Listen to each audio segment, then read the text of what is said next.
That isn't just the sound of the 2016 Mercedes-Benz C-Class high-strength steel and aluminum frame being formed. It's the sound of conviction. Conviction that created a lighter, quicker, and more efficient C-Class, whose beautiful form commands attention, while its more powerful, fuel-efficient engine demands to be driven. This is what conviction sounds like. Now, discover what it feels like in a 2016 Mercedes-Benz C-Class. Blog Talk Radio. Here we go.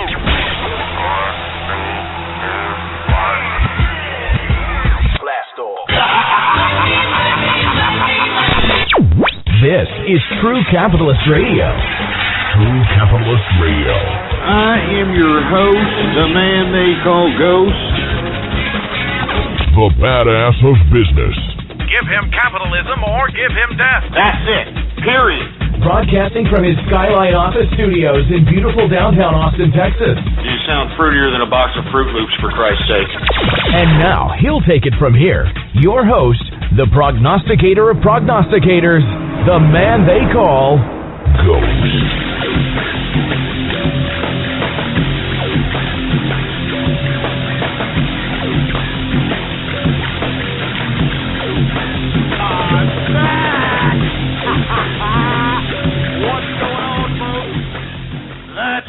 Yours truly is back, and with all due respect, yours truly has been drinking. I'm giddy today for some reason. I'm giddy. Anyway, folks, thank you for tuning in with me. Of course, I am your host, the man they call Ghost. And once again, folks, I want to thank everybody for tuning in with me. Before we get started, Jesus Christ, I'm already stumbling over my own tongue over here. I don't even have a decent drunken stupor going on. But before we get started, this is episode number 222. You know what I'm saying? I mean, that just, the episode numbers just got me a little giddy, for Christ's sake. And not to mention, we got a whole array of things to talk about. I think I might have overdid the agenda here. I don't even know if we're going to be able to talk about all these subject matters. But we're going to try here on the True Capitalist Radio broadcast. And, of course, folks, before we get into anything else, I'd like for everybody to please retweet the broadcast, all right? Go to the social networks, go to the forums, go to the blogs, and spread it around like wildfire. And let everybody know that True Capitalist Radio is in effect and in the house. And, of course, for all you fat jelly-ass bones that are too lazy to open up another freaking window on your browser, we got all kinds of little buttons underneath the player right in front of you right there, right? Was it Google Plus buttons, Facebook like buttons, retweet this button, share this buttons, use and abuse those freaking buttons, baby, all right? It's just a freaking click, for Christ's sake.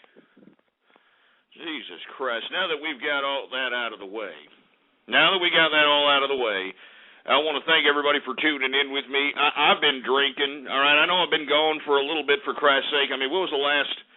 It was, Carpet Munchin Monday. Jesus Christ, I remember that episode. You scumbags, 221, I remember that. No wonder I haven't been up on here. Yeah, I told you. I told all of you. Well, now that I've got that out of the way, and, before we even start approaching this show, I've got a whole bunch of beers on ice next to me here, and, I'm going to start drinking. I've already drank, actually, a couple of beers, two to be exact, and these are German Spaten, Schlagen, Volkswagen. And the reason I like Spaten is not only do I really appreciate the clarity of the lager, I'm drinking the lager today, but just the punch, the utter balls that this particular beer has, for Christ's sake. And it should have balls. I mean, this thing has been made since, 1397, man. Can you believe that? Aristocratic Krauts have been drinking this since 1397. Can you believe that crap? Anyway, much props. All right, much props. Anyway, let's go ahead and get right to the markets, folks. I know everybody's concerned about what the hell's going on here. And the only thing I can tell you is, helter-skelter, We got a helter-skelter situation on the market, folks. I mean, people are reacting once again to news, to data, to earnings. You know, I mean, this is just how this has gone. There's not that many people invested in the stock market, and those that are the ones that are controlling all these funds. You know what I mean? Mutual funds, hedge funds, exchange-traded funds, 401k funds, retirement funds. I'm just saying, these are the people that are controlling the markets out here. There's not that many independent investors. Why? Because most independent or potential independent investors are too busy buying freaking iPhones and iPads on a frequent quarterly basis. So this is where their money's going. They're buying Angry Birds apps. You know, and I'm not trying to be bitter against the Angry Birds people. I guess, you know, hey, great, to each their own, all right? You're a success, all right? I'm very proud of you.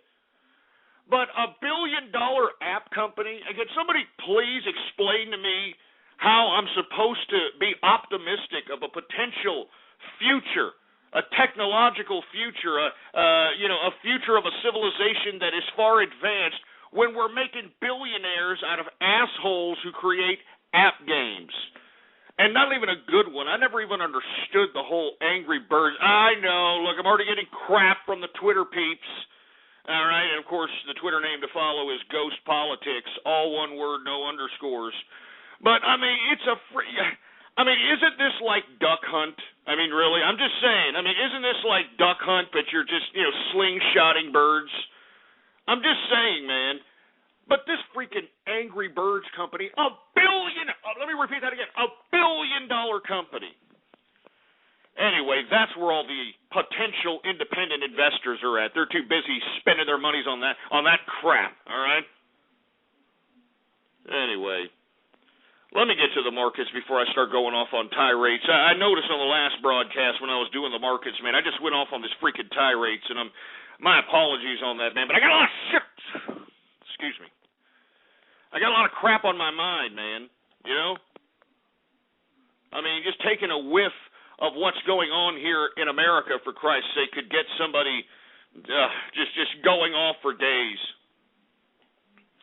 Anyway, let's go ahead and get to the markets, for Christ's sake. All right, Dow Jones Industrials. We took a slide today because of economic data, you know. Economic data that came out today. The service industry sectors, they've shrunk. There's no growth. You know, according to the recent economic data, not to mention that you've got this bumbling socialist situation happening in the EU that continues to basically kind of just stagnate any potential bull rally that we have, whether it's 3 or 4 or 5 day rallies. It just stops it. I mean, you know, all these freaking factors, man. We got good earnings coming in, and in my opinion, the numbers don't read the earnings, man. I mean, the price per share on most of these stocks don't meet what the earnings are showing. You know, the book price, in my personal opinion. It's just my view. But, of course, the reason this is because low volume. Anyway, let's get to the Dow Jones Industrials. It is down today 61.98 points. A percentage decrease of 0.47% on the day, closing out the Dow Jones Industrials at 13,206.59 points for the Dow Jones Industrial. The S&P 500 is also down today 10.74 points, a percentage decrease of 0.77%, closing out the S&P at 1,391.57 points for the S&P 500. Now, once again, what have I always said? If you're going to see some decreases in the Dow Jones Industrials and the S&P, that you're going to definitely see some more dramatic decreases in the NASDAQ. And that's exactly what happened. The NASDAQ is down 35.55 points, a percentage decrease of 1.16% on the day. Good God. Closing out the NASDAQ at 3,024.30 points for the NASDAQ. Although some good news on the NASDAQ, I guess that's going to, possibly bring the NASDAQ with some kind of positive numbers. The listing price of Facebook's initial public offering has been announced within the mid $20 range into the low $30 range, depending on the investor sentiment when it initially goes public. And I'm sure every one of these overhyped investor morons are waiting to sink their teeth into the Facebook initial public offering. Now, let me tell you something. 9 o'clock a.m. on the day that Facebook goes out and becomes public, I guarantee you ain't going to get it for the price of $25 or $30. No. You're probably going to get it, if you're lucky, I'm guesstimating $60, $70, $80, and that's if you're lucky. I think that the initial public offering will close out over $100 on Facebook. Now, why?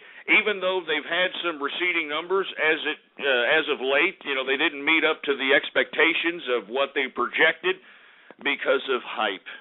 That's all it is, baby. All hype, and this is what's going to make Facebook in the short term go through the roof. And I'm saying the first day it's going over $100 a share. All right. I'm saying I don't know how far it's going to go thereafter. It all depends on this freaking helter-skelter investor sentiment, man.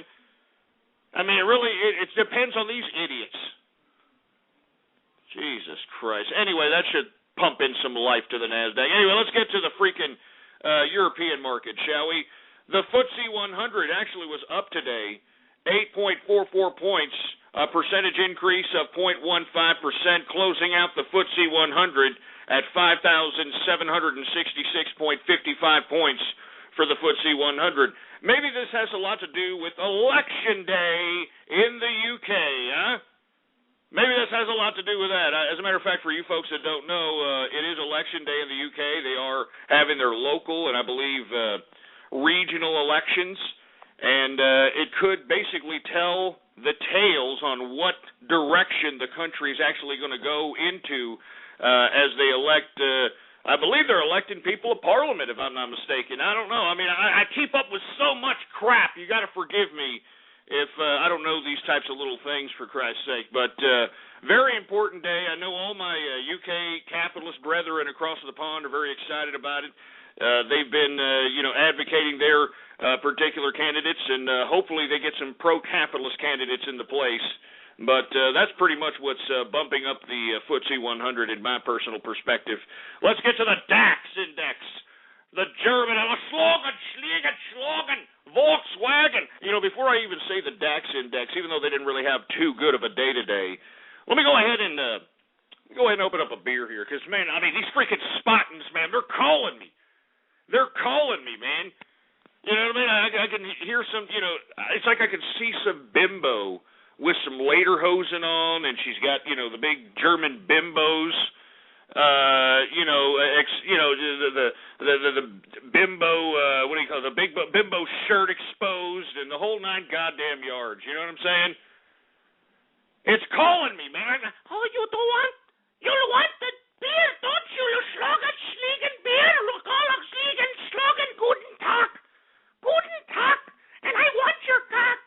Guten Tag, and I want your cock. No, anyway, I'm sorry, folks. I know that was vulgar. But anyway, I'm opening up a beer here, all right? More beer! All right, give me a beer, engineer, all right? All right, here we go. Oh, yeah, let's start opening this up, all right? Oh, Jesus Christ, I almost dropped the beer. Man, almost party fouled here. Hold on, let me put down the freaking mic here. I almost party fouled before I even got a little freaking inebriated, for Christ's sake. Jesus. The hell's my problem here? And, with this type of beer, give me my mic, for Christ's sake. With this type of beer, I don't like to drink it out of the bottle, I mean, there was a painstaking care in all the different types of malted hops that created this lager, so you have to let it breathe. So, of course, I drink with the best. I'm not going to sit over here and drink some, freaking kitchen glass or some crap like that. I've got me, by the way, this is another German glass. This is a Bodum glass, before Bodum started pandering to those coffee-drinking assholes. All right? But this Bodum glass is an excellent glass, hand-blown, believe it or not. It's a thermal glass. It's one of these, what do you call it, a long 22 ounces. I don't want to describe it anymore. Here, let me just do this. Oh, you hear that? That's some good glass right there. I'm a capitalist, baby, making money. That's what I do. So I drink the best, baby. So let's go ahead and pour some of that in there. Oh, yeah, look at that. Look at the color on that, man. The color is just unfreaking real on a Spaten lager, man. Unfreaking real on a Spaten lager. Really, really good stuff. Here, give me that mic, engineer. Get the fuck out of here. Excuse me, I'm sorry. I'm looking at the color here. I'm sorry. As you can see, folks, I'm not an alcoholic like most of these idiots that are drinking Kentucky Fried Chicken piss and, getting drunk on Billy Carter beer or, Schaefer or something of that nature. No. I get the best. I get imported beer. I get the best beers money can buy. I'm just admiring the color. Let me take a smell of this. Oh, yeah, that's what I'm talking about. Anyway, cheers to all the capitalist army out there. This is a Thursday. I sure as hell I hope it don't turn into no goddamn bathhouse Thursday, but, Monday's broadcast turned into a carpet munching Monday, so who the hell knows. Anyway, cheers to all the capitalist army out there. You know what's going on, man. Capitalist army for life, and everybody else who's listening to the broadcast, baby. Cheers. Woo! Yeah.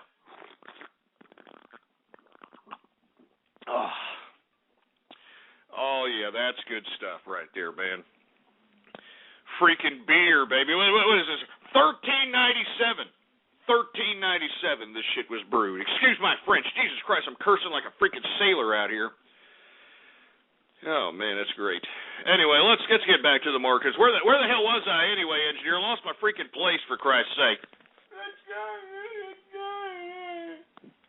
Oh, yeah, that's right. I was supposed to get to the freaking...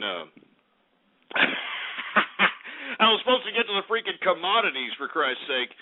All right, folks, let's go ahead and get to the commodities here. And once again, a helter-skelter situation. You would think that since you saw losses in the equities markets, that you would... oh, wait a minute.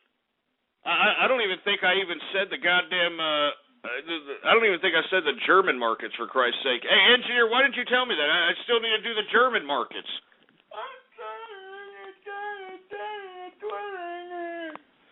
Shut up.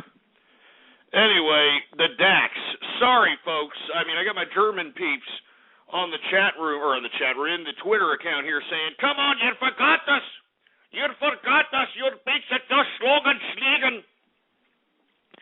Anyway, the DAX didn't really do very well, all right? It was down today 16.33 points, a percentage decrease of 0.24%, closing out the DAX at 6,694.44 points for the DAX index. Now we can go to commodities there, engineer. You get it? You get it now? Oh, Jesus Christ, don't cry. Starting to sound like a freaking brony. Are you a brony, engineer? Is that what you're trying to say here with your fruiting up? Are you a brony?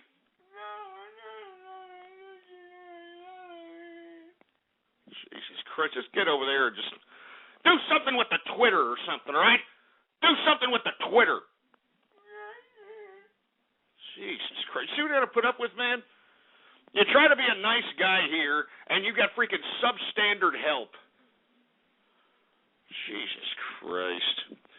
Anyway, let's get energy going on. Brent crude, and for all you ass clowns that don't know what Brent crude is, it's the crude oil that's shipped off to Europe and Asia. It's down today, $2.10, a percentage decrease of 1.78%, closing out Brent crude at $116.10 per barrel of Brent crude. Now, why did we see a decrease? Well, not only was it a helter-skelter day on the market with no type of actual continuity, but at the same time, we've got the OPEC. That's right, the Arab oil-producing cartels. OPEC is now committed to continuously produce oil until they make the price go down. I wonder why they're doing that. It's an election year, isn't it?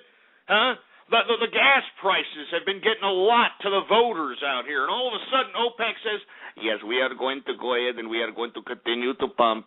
We are going to pump. We are going to continue to give a lot of pumps, and we're going to pump until all the oil is all out, and the market is down to about $90 a barrel, and then we will stop the pump. We will stop the pump after that. We like to pump, but we are going to pump until the market goes down to about $90, and we'll stop the pump. That's what OPEC said. That's why you're seeing these decreases in energy. I'm not joking, all right? All right, this is more than just a helter-skelter, market here. This is OPEC. Now, look at the gasoline futures. How quaint! How quaint!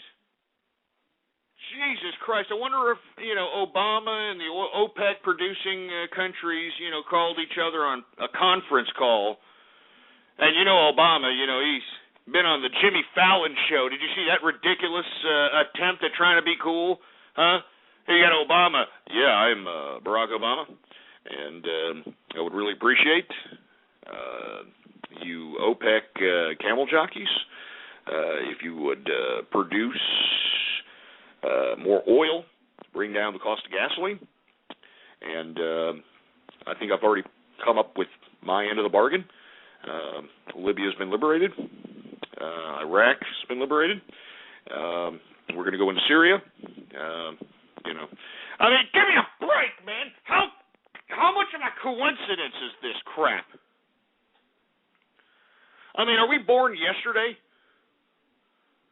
Anyway, gasoline futures, check this out. Gasoline futures are down $13.75, a percentage decrease of, get this, 1.38% on the day, a decrease of 1.38%.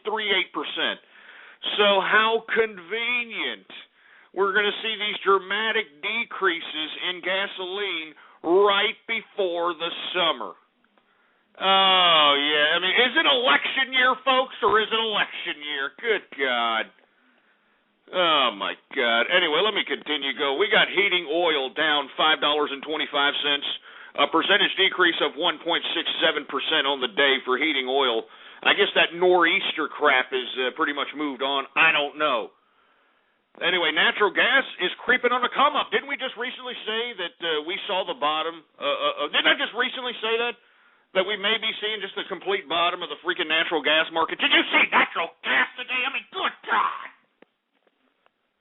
I mean, natural gas, all right, which I don't really trade. I mean, I invested in a few ETFs after the State of the Union address, Obama's recent State of the Union address, where he talked about making investments into natural gas. I had some ETFs and capitalized off the short-term gains that I capitalized after that particular speech, because it bumped up, man. It bumped up dramatically. And then I sold off before it started decaying, and then we saw that dramatic drop to the bottom, for Christ's sake.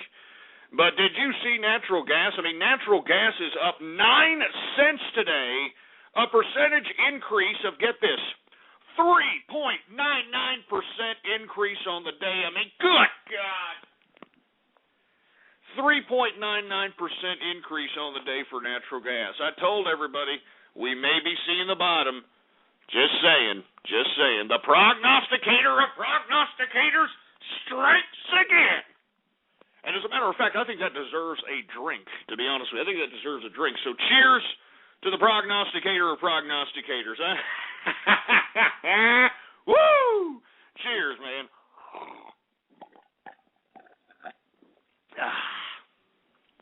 Pretty good stuff. Anyway, let's continue on. Let's get to WTI Sweet Crude, because once again, I hate to keep reiterating this, but OPEC is going to increase its oil production. If you don't know what OPEC is, you need to look it up. You need to look up OPEC, because that is the Arab cartel that regulates the price of gasoline, all right? For all you kids out there, that aren't taught this in your history or your, economics or, civics class, social studies, whatever the crap. Anyway, WTI sweet crude, which is the oil that's consumed by North America, it is down dramatically today because of the news out of OPEC. It is down $2.67, a percentage decrease of 2.54% on the day, closing out WTI sweet crude at $102.55 per barrel of WTI sweet crude, man. Can you believe that? I mean, how quaint. I mean, election year 2012, we're heading right to the goddamn summertime, you know? Summertime, headed for the summertime. That was the only Will Smith song I ever liked. But we're headed for the summertime when usually we see the peak of gas prices, the peak of energy prices, and how quaint that OPEC decides, we are going to go ahead and do the pumps. We're going to do a lot of pumps and make sure there's a lot of oil so the oil price can go down. We're going to do a lot of pumps this summer. I mean, just take a look at OPEC history. They don't ever do this. They don't ever increase oil production before the summer. That's why we always expect, as American consumers, an increase in gasoline prices. You understand? I mean, this is why every time it's like clockwork. We expect it. Well, we're going to start seeing a decrease, and by God, just as Barack Obama is basically bolstering and capitalizing and propagandizing the killing of Osama bin Laden, even though we haven't seen any death pictures of this idiot, as much as he's politicizing this, he's going to politicize the decrease in gasoline prices. All right? And not to mention he's going to, talk about he's going to bolster about all the increases in the stock market. And look, the only thing that will skew my prognostication about a retraction in the equities market around July, sometime mid-July, is if the Federal Reserve, and only if the Federal Reserve implements quantitative easing. All right? Now, remember, I've been calling for a retraction in the equities markets around mid-July, a major retraction. And we could see it go down as far as 10,000 in the fall time. But the only thing that will skew that into another direction into the positive is if Ben Bernanke decides that he is going to implement a third phase of quantitative easing. If that happens, well, you better believe that my prognostication of a mid-July retraction will go the complete opposite. No matter what happens, I'm kidding you not. That's all the freaking stock market is waiting for. It's all these investors are waiting for. Because if they continue to pump money, regardless of what happens, by default, equities, commodities, everything goes up in price.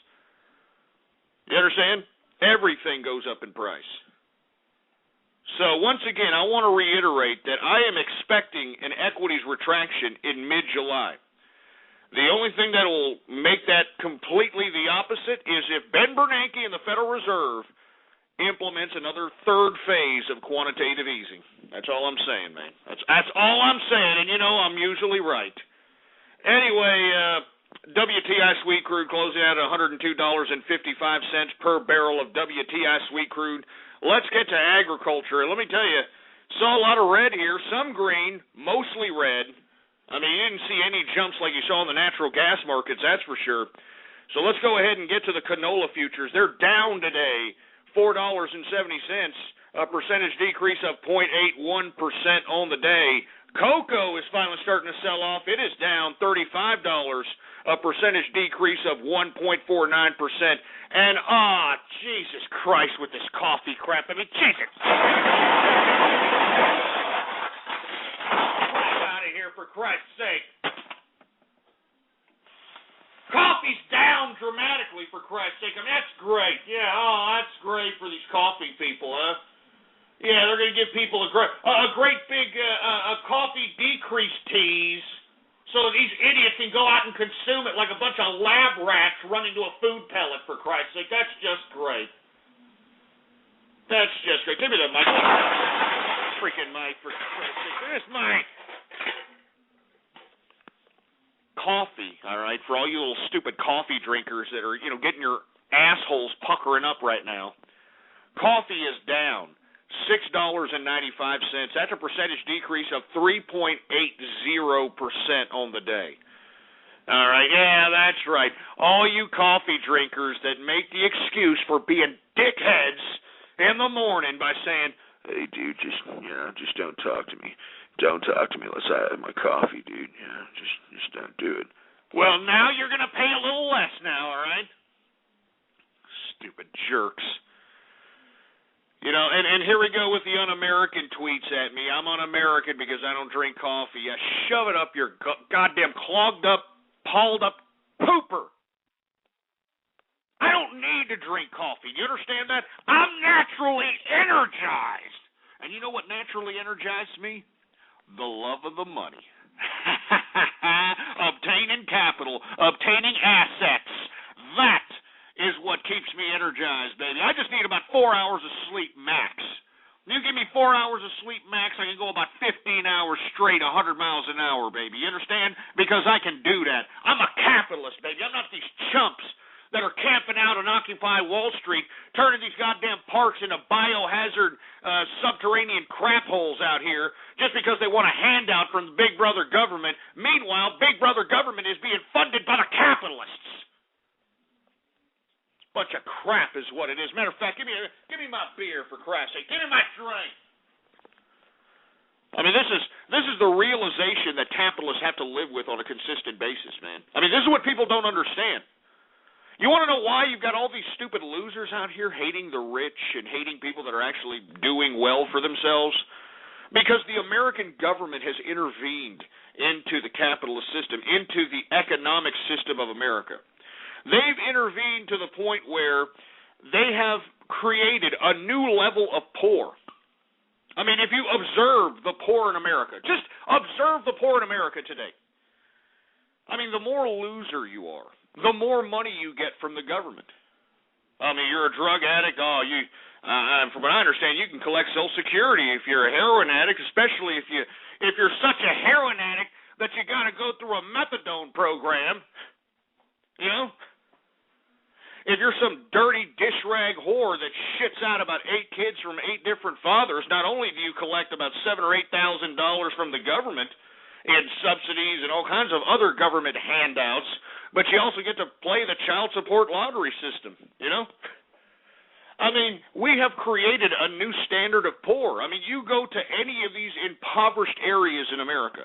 Go to any impoverished area in America and look at all the people with cell phones. You know, I mean, I bet you if we went into the project homes of the poor in America, we'd find plasma screen TVs. You know, we'd find the amenities of those that should have if they are middle class or upper middle class folks, but they're not. This is the poet America. I mean, I saw the other day, as a matter of fact, I see it all the time out here in Austin, Texas, all right? You know, some bimbo riding on freaking spinners, all right? Some bimbo riding on spinners in a Lincoln Navigator with about 4 or 5 kids in the back. Now, how the hell does a skankosaurus with 4 or 5 kids have the means and the ability to be able to get a freaking Lincoln Navigator with spinners on it, huh? Because this is the new Poe in America, you idiots. This is what Poe is in America. And you see why all these people are bitching and moaning? Because they don't want to do what it takes. They don't want to do what it takes to go out and attempt to become an actual capitalist and become wealthy and well off and have the ability to do what you want to do and get what you want to get. Because you know what that means in today's new America? You know what it means to be a capitalist? It means that you need to turn your back on unlimited unemployment. You got to turn your back on free EBT cards. You got to turn your back on all these goddamn government entitlements that you can qualify for and go get yourself a job in this dwindling job opportunity market and go out there and bust your ass 1, 2 jobs if necessary to be working poor. Now, I'd like for you to go ahead and distinguish the 2 different types of poor that I'm speaking of. When I speak of the Poe in America. I'm speaking of these disgusting, despicable, sniveling losers that are mooching off of the American dole out here. That's who I'm talking about. People that are out here, financing Lincoln Navigators on child support and government entitlements.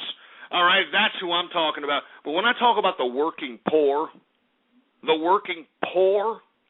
I'm talking about the poor guy or the poor woman that's going out there busting their ass 2 jobs just so they can live in a shitty 1-bedroom or efficiency apartment, probably in the same goddamn neighborhood as these freaking entitlement idiots. The only difference is that working poor actually has to come out the pocket and pay their fucking bills, and EBT over here already has that direct deposited from the government. All right? I mean, do you understand what I'm saying? Working poor over here has to finance some goddamn Kia. You know what I'm talking about. I don't mean to degrade Kia as a car brand, but it's pretty inexpensive is all I'm saying.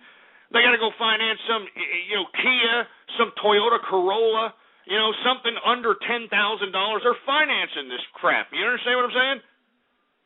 What does PO have to do? What does the PO in America have to do? They just got to roll up into some freaking car lot saying, yeah, baby, I got direct deposit, baby, every month, baby. I got direct deposit every month, baby. I got the EBT, direct deposit in there, man. I got the housing voucher. I got child support, baby. That's all they got to say. And they're the ones getting these damn Lincoln Navigators, Cadillacs on dubs and stuff. I mean, working PO, all right? We're working poor, excuse me. I don't want to ever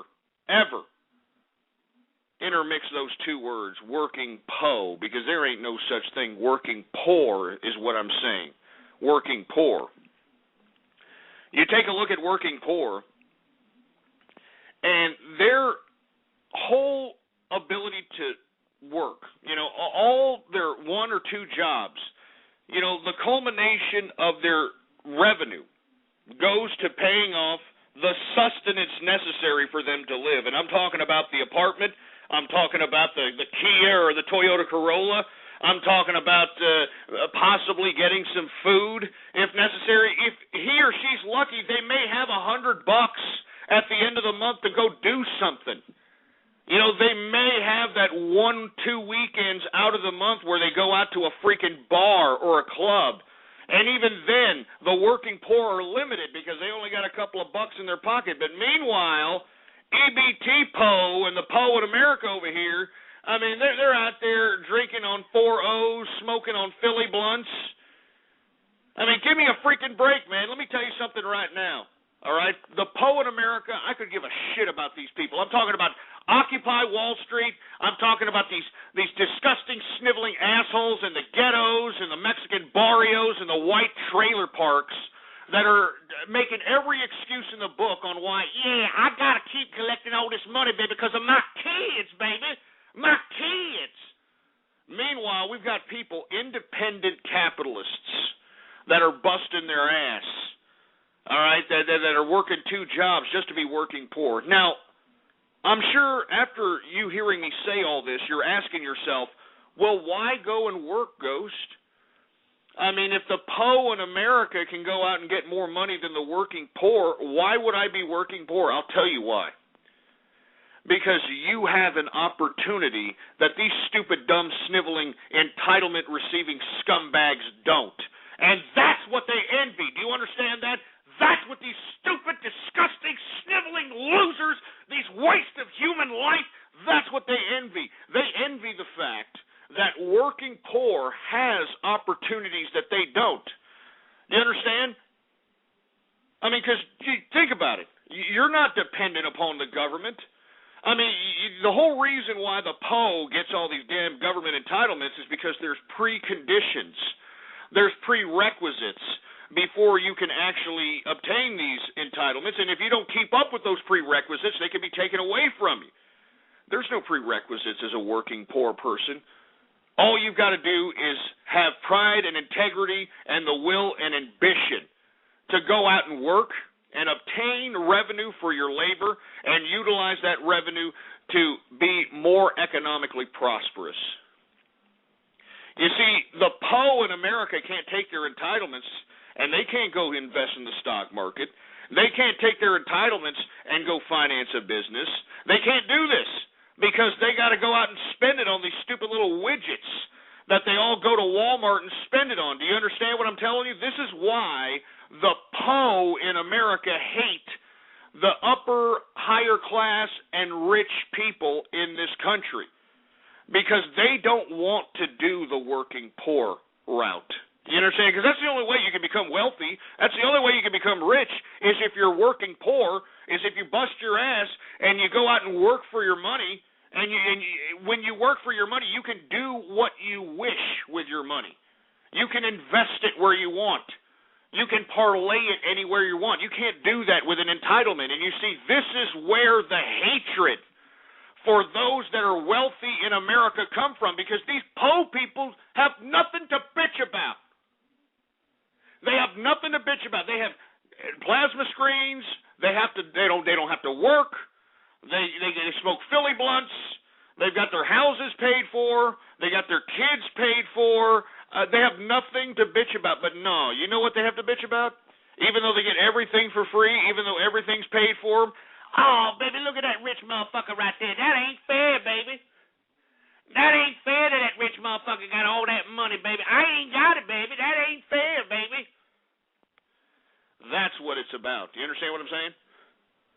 That's what this whole goddamn Occupy Wall Street crap, that's what all this goddamn worker class movement crap is about in today's America. Because the people in today's America aren't workers.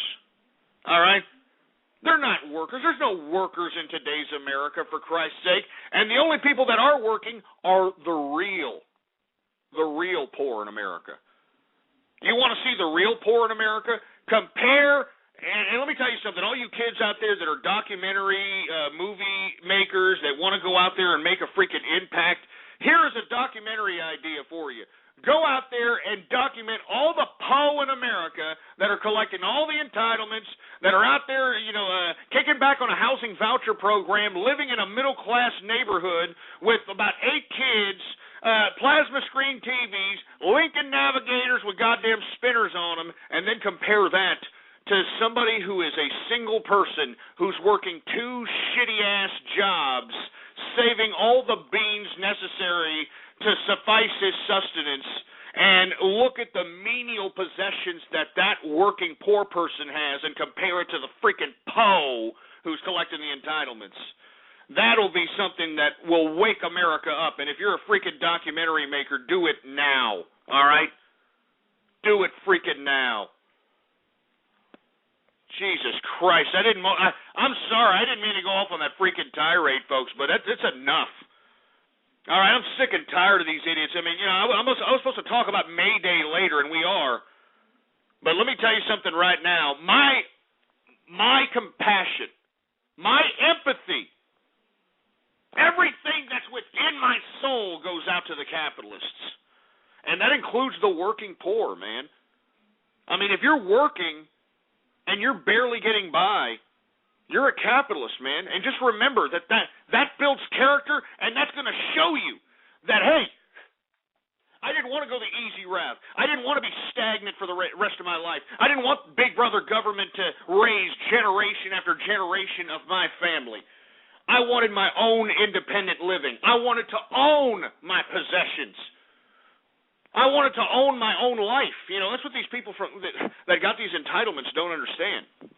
These people that have their entitlements, their lives aren't theirs anymore. And I cannot wait for the day when the government finally says, okay, we're going to start, testing out this, or they're probably not even going to tell them, to be honest with you. I wouldn't be surprised right now if, now that these PO people, the PO in America, they go out and get these free health care, they get this free this or free that. I would not be surprised if tests are being run on these people. And, the government, and I hate to say this, I'm not some pro-big brother government, for Christ's sake, but, with all due respect, they are taking care of these idiots. And if they're manipulating these people, I've heard, cases in which, they're testing people out with drugs and that sort of thing. The government is within their legal and ethical right to do so, because their whole lives are funded by this big brother bureaucratic piece of crap. You know what I mean? I mean, I had this debate the other day, and I don't mean to get off on this tirade. I'm gonna get done here with the goddamn markets here in a second. But I had this debate the other day with somebody online about this Rupert Murdoch situation, and about how I don't know that Rupert Murdoch somehow should be thrown in jail for one subsidy of his bureaucratic corporate system. Went in and actually, did this phone hacking stuff, and I don't think that's necessary. First of all, I don't want to get into the legalities of it all. But let me tell you, the News Corp was wrong. It was disgusting. But you see, the difference between News Corp phone hacking and exploiting the information for its own benefit, and the government doing the same tactics for the same benefit. The difference between the two is that the people that got affected with News Corp got financially compensated. Yeah. I mean, they're getting millions of dollars out here. Now, I'm not trying to say that justifies what the hell News Corp did, but what the hell would you get from the government? Huh? You would get nothing, all right? You'd get nothing from the government, all right? You get the shaft. You couldn't sue the government. You couldn't find the government liable. Nothing. See, that's the difference. That's the difference between private enterprise and the public sector and bureaucratic systems. And that's why I would much prefer to have private enterprise have more of an influence of our economic lives than the goddamn government. Because we can't sue the government when they screw us. You know what I mean? We can't sue the government. But the people that got affected by News Corp, and I think that News Corp is a bunch of garbage, to be honest with you. I think that what they did was crap, and I'm glad that they're starting to prosecute people for this. But to prosecute Rupert Murdoch, that's ridiculous, all right? That's utterly ridiculous. But I'm glad they're prosecuting people that have actual evidence showing that they were participating in this. But you know what? The victims are getting compensated. The victims are getting millions of dollars, and rightfully so. That's all there is to it, man. Anyway, I know that people are in here saying, I can't believe you talk that way about the Poe in America. Well, you shove it up your ass, all right?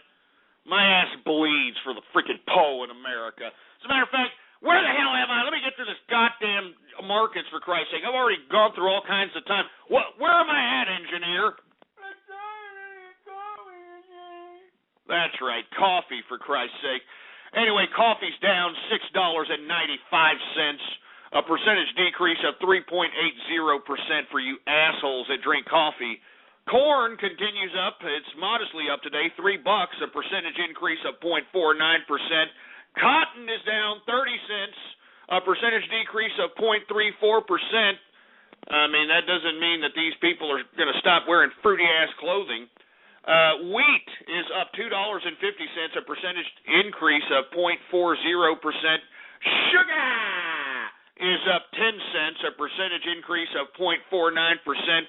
Soybean futures are down $11.50, a percentage decrease of 0.77%. Oh, man, looks like that Quaker Oats man has something to fucking smile about now. Excuse my French. I'm sorry. I've been drinking. Oats are up $7.25, a percentage increase of 2.15% on the day for oat futures. We got soybean oil down 55 cents today, and good God, the wool futures are unchanged today. It looks like the bullnose bull dykes did not come out to see the freshly cut pieces of wool today because wool is unchanged. Unchanged today. Anyway, let's get to the metals, shall we? The metals! Let's get to the goddamn metals! Anyway, just to show you what type of a helter-skelter market that we're in, the metals are down today, too. I mean, this is what I'm telling you. This is what I'm telling you, man. We got a helter-skelter market in this situation. All right? Now, copper, of course, you can pretty much write it in the bag that you're going to see decreases because we saw decreases in equities. And, of course, copper is a major component in durable goods and other commodity, or excuse me, and other products that are manufactured by a lot of corporations. Copper is down today, $4.90, a percentage decrease of 1.29% today. But take a look at precious metals. I mean, this doesn't make any kind of sense. This just goes to show you, freaking helter-skelter.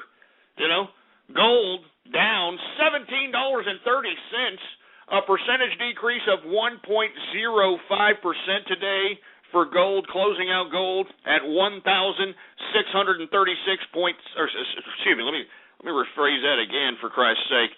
$1,636.70 per troy ounce of gold. All right, silver. All right, silver is also down. It took it in the teeth, down 56 cents, a percentage decrease of 1.83% on the day, closing out silver at $30.08 per troy ounce of silver. I mean, Jesus Christ. I mean, wake up, investor community. God damn it, man. Take your goddamn head out your ass. And sorry that I'm cursing like a sailor. People are here saying, you're cursing like a sailor today. I'm sorry, all right? I'm sorry, but I'm pissed. Anyway, let's get to freaking livestock, man. I'm going off on tirades like hell, for Christ's sake. Anyway, even though we had that case of mad cow disease in the West Coast, live cattle seems to be still in demand, man. People still want that beef, baby. Especially from Texas.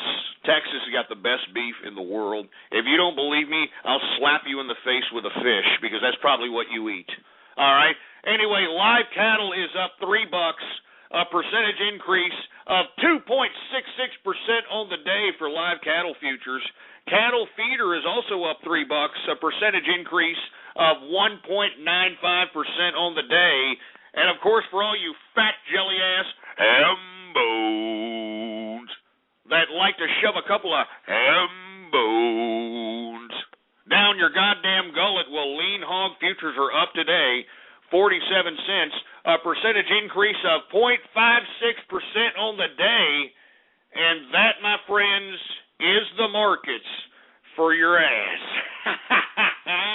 Jesus Christ, we're already 51 minutes into the freaking first hour, for Christ's sake. Good God, it seems like, time's going by fast, man. You know what I mean? Maybe, you know what I blame? I blame solar flares,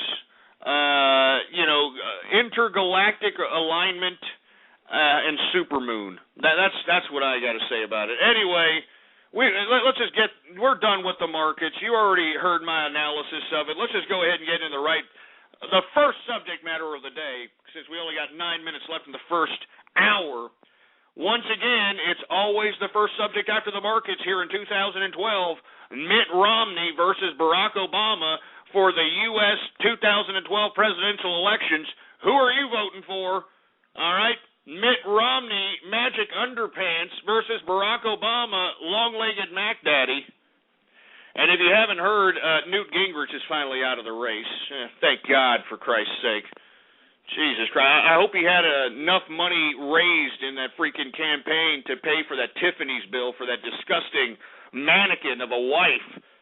I mean, what kind of a freaking, albino, I'm not going to say. I mean, I'm sure she's a nice woman, for Christ's sake. Anyway, but one thing that I do want to take a little bit of offense to is Barack Obama's just complete propaganda. Complete and utter propaganda for the past few days about this Osama bin Laden assassination. Even though we haven't seen any pictures of this bastard dead, which I'm sure the American people would pretty much appreciate, but, I guess nobody cares or something. I don't know. I don't really appreciate him propagandizing this at all. Didn't he say in 2008 that he was going to end the wedge of national security issues being a focal point of politics? I mean, I thought I heard him say, of course I'm paraphrasing, but he said something to that effect. Look at what he's doing. Huh? I know that he's always criticizing George W. Bush. He's always blaming his predecessor for this and that. This is what George W. Bush did, you freaking jerk. Come on, Obama. I mean, You can fool some of the people some of the time, but you can't fool all of the people all of the time, all right? That's all I'm saying, man. And not only that, we're going to talk about this later. Have you heard about what's happened with this Chen Guangcheng situation in China?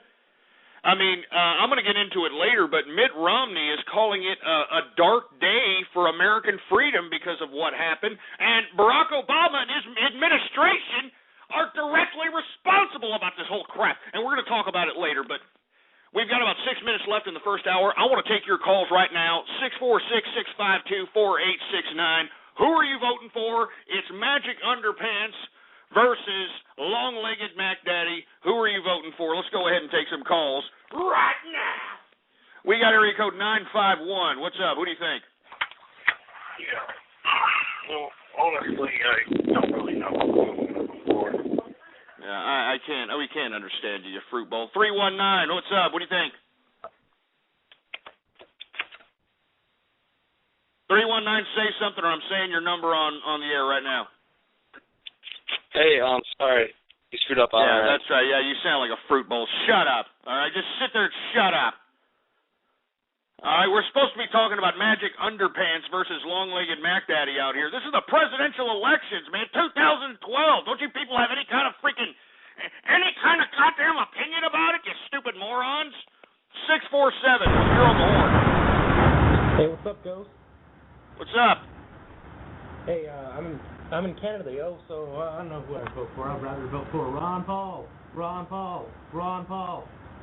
Oh, Jesus, just shut up with the freaking Ron Paul, all right? You're in Canada anyway, for Christ's sake. Can you just, go over there and shove a maple leaf up your ass and go hump a dead moose or something? Canadian bacon butt boy. 732, what's up? Who are you voting for? Hey, Ghost, it's me, Capitalist Mao. What's up, man? I want to thank you for doing a show today. I just got out of surgery a few hours ago. Just got out of surgery? Oh, shit, what the hell? What happened? I got a circumcision. Is there a P.O. box I can send you my foreskin? Ah, you disgusting, grotesque, disgusting abomination. I mean, if you're having a circumcision right now, that means you had too much of a cottage cheese problem that it affected the actual skin and it was rotting out, you sick, twisted prick. There's nothing funny about that. You're a sick asshole. 520, who are you voting for? Jesus Christ, I mean, where are you getting these shitty phones, man? Here, man, let's go ahead and let's take some freaking Skype callers here, right? Let's go. Hispandex Brony. Yeah, that's funny. Hispandex Brony, what's up?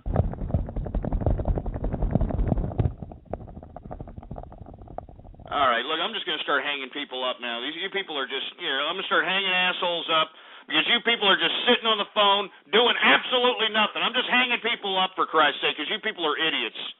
All right, that's all I'm doing right now. I'm going to hang people up because you people have nothing to say. You just sit there for 40 or 50 minutes and do absolutely nothing. It's stupid. I mean, you people should be ashamed of yourselves that you don't even have the testicular fortitude to say a goddamn sentence fragment anymore. That you're so intimidated that you're like, I don't know what to say. Stupid idiots. Sick of it. I'm sick of this lack of personality, for Christ's sake. I blame single mothers. That's what I blame. I blame single mothers because, I mean, this is a lack of father. That's what this is, especially when it comes to males. I mean, females, most females, they have no problem mouthing off. As you can see in past shows, I mean, females call up, mouth off all the time. You know what I mean? Like they, like the world owes them something. That's pretty much how most women, think that life goes for them. But look at these males out here. They have no personality. It's because of no daddy, no father. I mean, they've just been exposed to nothing more than, the latest ethnic minority that mother brings home from the goddamn Applebee's. You know what I mean? And it's a sad story because you got to think that, the latest ethnic minority that mom brings home, he has to play with the kid. He's probably playing video games and trying to fake throw a football in the backyard just to get into mommy's pants. And at some point in time, these fruits realize this, and they become detached from their own realization, their own reality. So anyway, I'm going to take one more call. Hopefully somebody has something to say about Magic Underpants versus Long-Legged Mac Daddy out here. This is the presidential elections 2012. This is serious business. Jesus Christ, 646, you're on the horn. You orange-flavored motherfucker. What? What's good? What's good, you orange-flavored motherfucker? How's it over there? I can't understand you. Can you try to speak a little louder, for Christ's sake? You got a pair? No, excuse me, I'm sorry. I said, you orange-flavored motherfucker. How is it over there? Hold on, I can't understand you, but, it's a good time to play everybody's favorite game. It's Guess the Minority! That's right, folks. I definitely hear an ethnic twang in this stupid son of a bitch. Go ahead and, post your damn guesses on the Twitter right now. Ghost Politics is the Twitter name. It's everybody's favorite game. It's Guess the Minority. We're going to go ahead and play it again today. I definitely hear an ethnic twang. Do you hear that ethnic twang there, folks? I definitely hear it. Go ahead and post your goddamn guesses at Twitter right now. Oh, my God, it's everybody's favorite game. Guess the Minority, baby. I love this game. Anyway, let's get back to the call now. All right, hey, 646, you there? Hey, 646, you there or what? He's not there. Are you kidding me? Did he hang up? Did this son of a bitch hang up? Jesus Christ. Call his ass back, engineer. Call that son of a bitch back. Sitting over here in the middle of a game of Guess the Minority over here, and this guy's sitting over here hanging up? Huh? Like I'm Lamigra? Call his ass back. Call his ass back. My bad, you was a waste of my time. You just kept on running your mouth. Yeah, what's good? Hey, what's good? Are you Dominican? No, I'm fucking Pakistani. You're Pakistani? Idiot. No, I'm your mother. The fuck? No, you're brown and proud. Come on. Of course, I'm Dominican, you idiot. I knew it, yes! Yes, you orange-flavored motherfucker, you got it correct.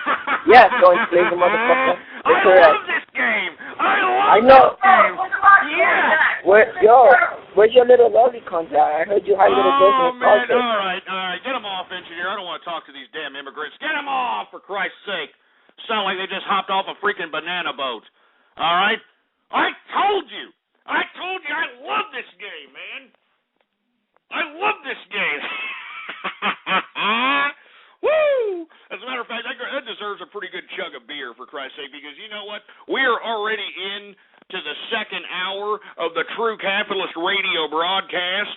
And, of course, I am your host, the man they call Ghost. And once again, folks, I want to thank everybody for tuning in with me. Before we get into anything else, I'd like for everybody to please retweet the broadcast, all right? Go to the social networks, go to the forums, go to the blogs, and spread it around like wildfire.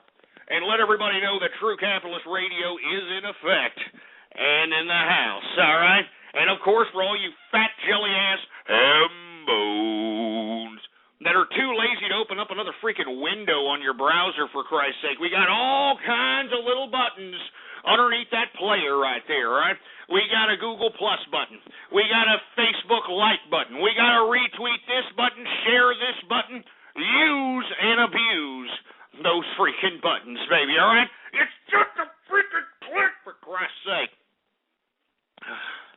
Oh, man, that hyped me up, man. I'm telling you, it's nothing like a good game of Guess the Minority to get the old piss and fury running through the veins, eh? Woo! Let me go ahead and chug this beer here.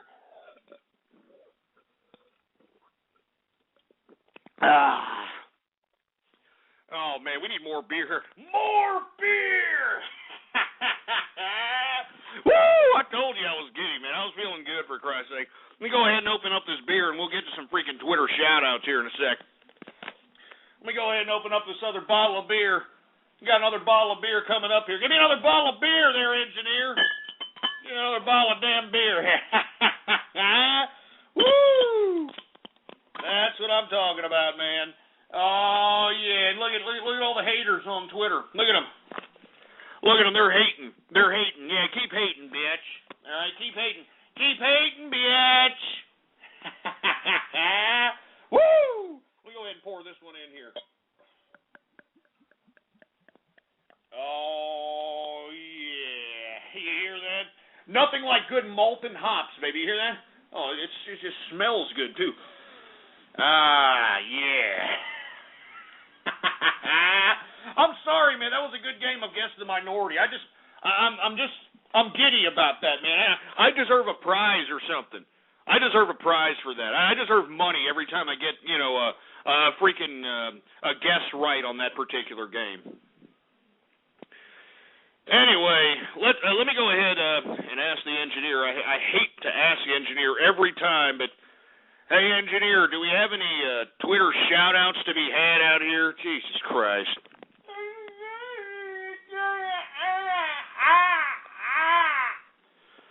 Well, according to the engineer, we do have some Twitter shout-outs to be had. And, of course, if you want a Twitter shout-out right here, right now, live on the True Capitalist Radio broadcast, all you've got to do is, well, let's just put it like this, retweet the first tweet on the Twitter account, all right? And the Twitter account name is Ghost Politics. All one word, no underscores, baby, Ghost Politics. Retweet the first tweet on the Twitter account. All right, who do we got here? Who do we got? We got Lamar Smithler. Hey, that's pretty funny. Lamar Smithler in the house. We got John the Sponge in the place. Who else do we got? We got somebody named Third Reich Thursday. Yeah, shove it up your ass, you idiots. All right, I've told you, idiots, don't call me Ghostler. Stupid assholes. We've got 213, baby, 213 in the house. The ghetto capitalist, him with his stupid ass. Who else do we got here? We got Cone Keemstar, Sergeant Yoda. We got Happy Radio 3000 in the place. Who else we got? We got Inspector Ghost. Oh, that's real funny. Yeah, Inspector Ghost. Real funny there, jerk dick. All right. We got Big Bird 69 in the house. We got Moonman XXX in the place. All right, we got My Little Rebirth. Shut up with that sick-ass name, for Christ's sake. We got Tankies for Ghost up in here again. We got Trayvon is a Saint. Are you kidding me? Are you kidding me? Trayvon is a Saint? That's stupid-ass troll name. Shove it up your ass. Anyway, we got Weena One Actual. Weena! We've got What the LOL. All right, we've got, who else we got? We got Kamina Zero Coney 11. We've got that damn Navy Sand Husky over here. Navy Husky, I didn't appreciate your latest remix, you idiot. All right? Jesus Christ. We got Jub. We got the old Jub Joe in the house. Oh, yes. We got old Jub. What's going on to Jub Joe? We got Barrett Tunga. We got Panth E. Man, Count Dracula 25 in the house. Who else do we got going on here? Who is this? I'm not saying that, you sick, twisted prick. We got Seven Leaf B in the place. What's going on to Seven Leaf B? We got Hark the Shark. We've got Regular Capital in the place. What's going on to Regular Capital? We've got Reaper 5200 in the house. Who else do we got going on? Who is this? We got Dark Razors in the place. Jimmy _Kudos in the house.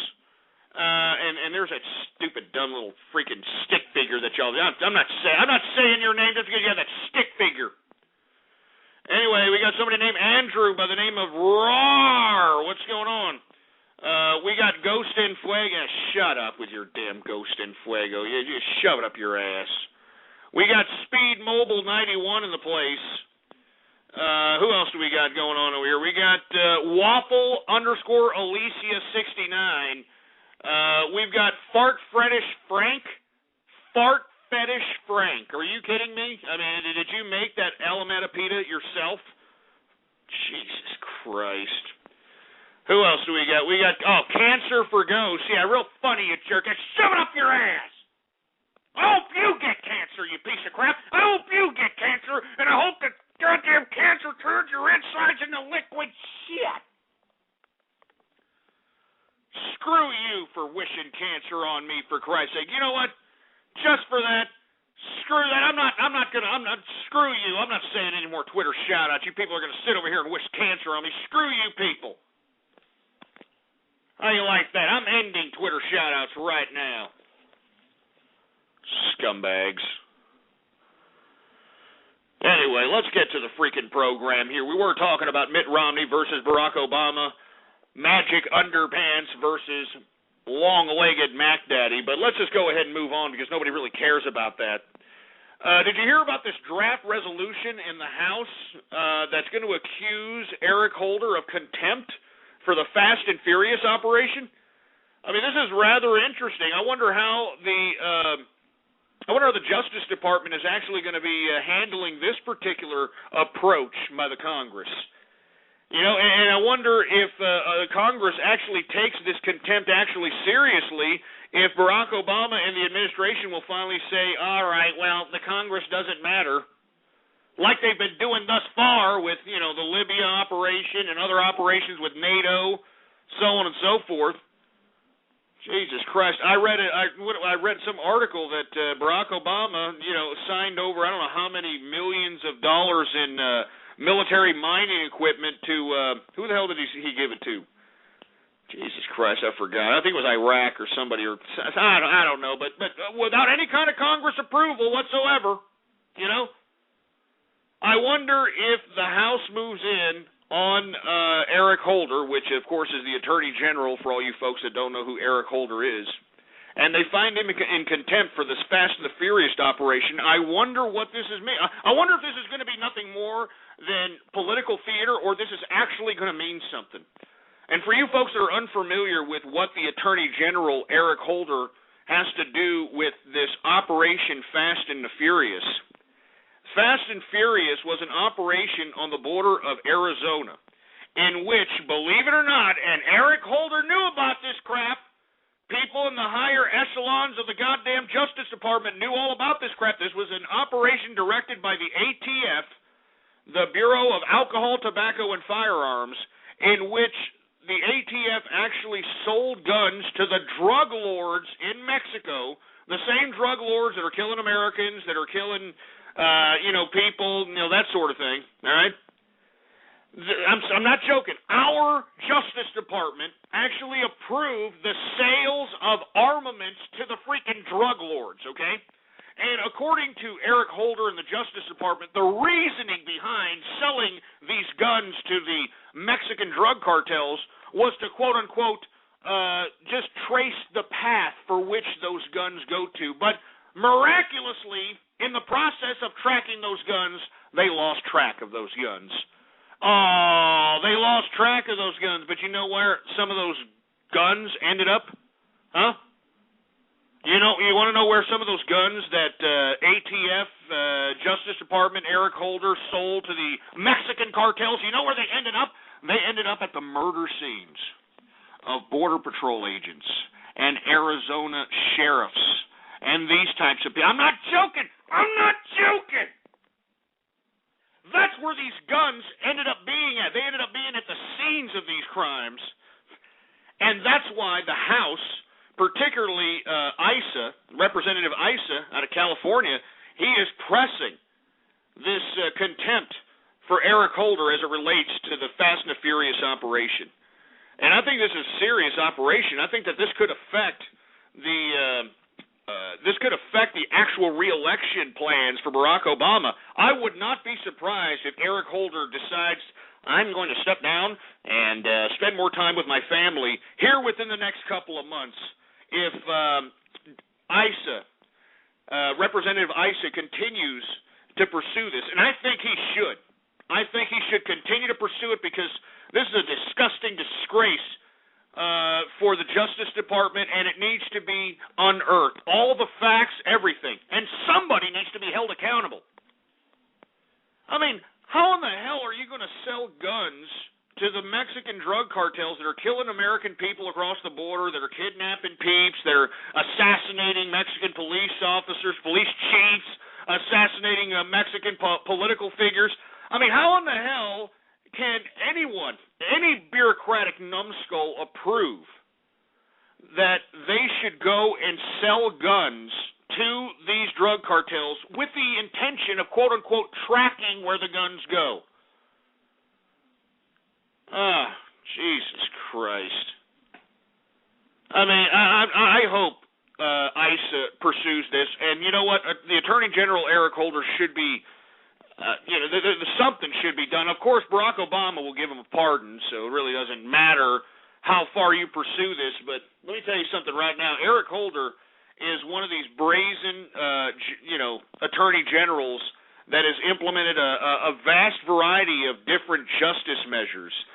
And, he actually talks from a soapbox as if, just like a typical bureaucrat, as if he knows what to do. Like, his particular perspective is always right.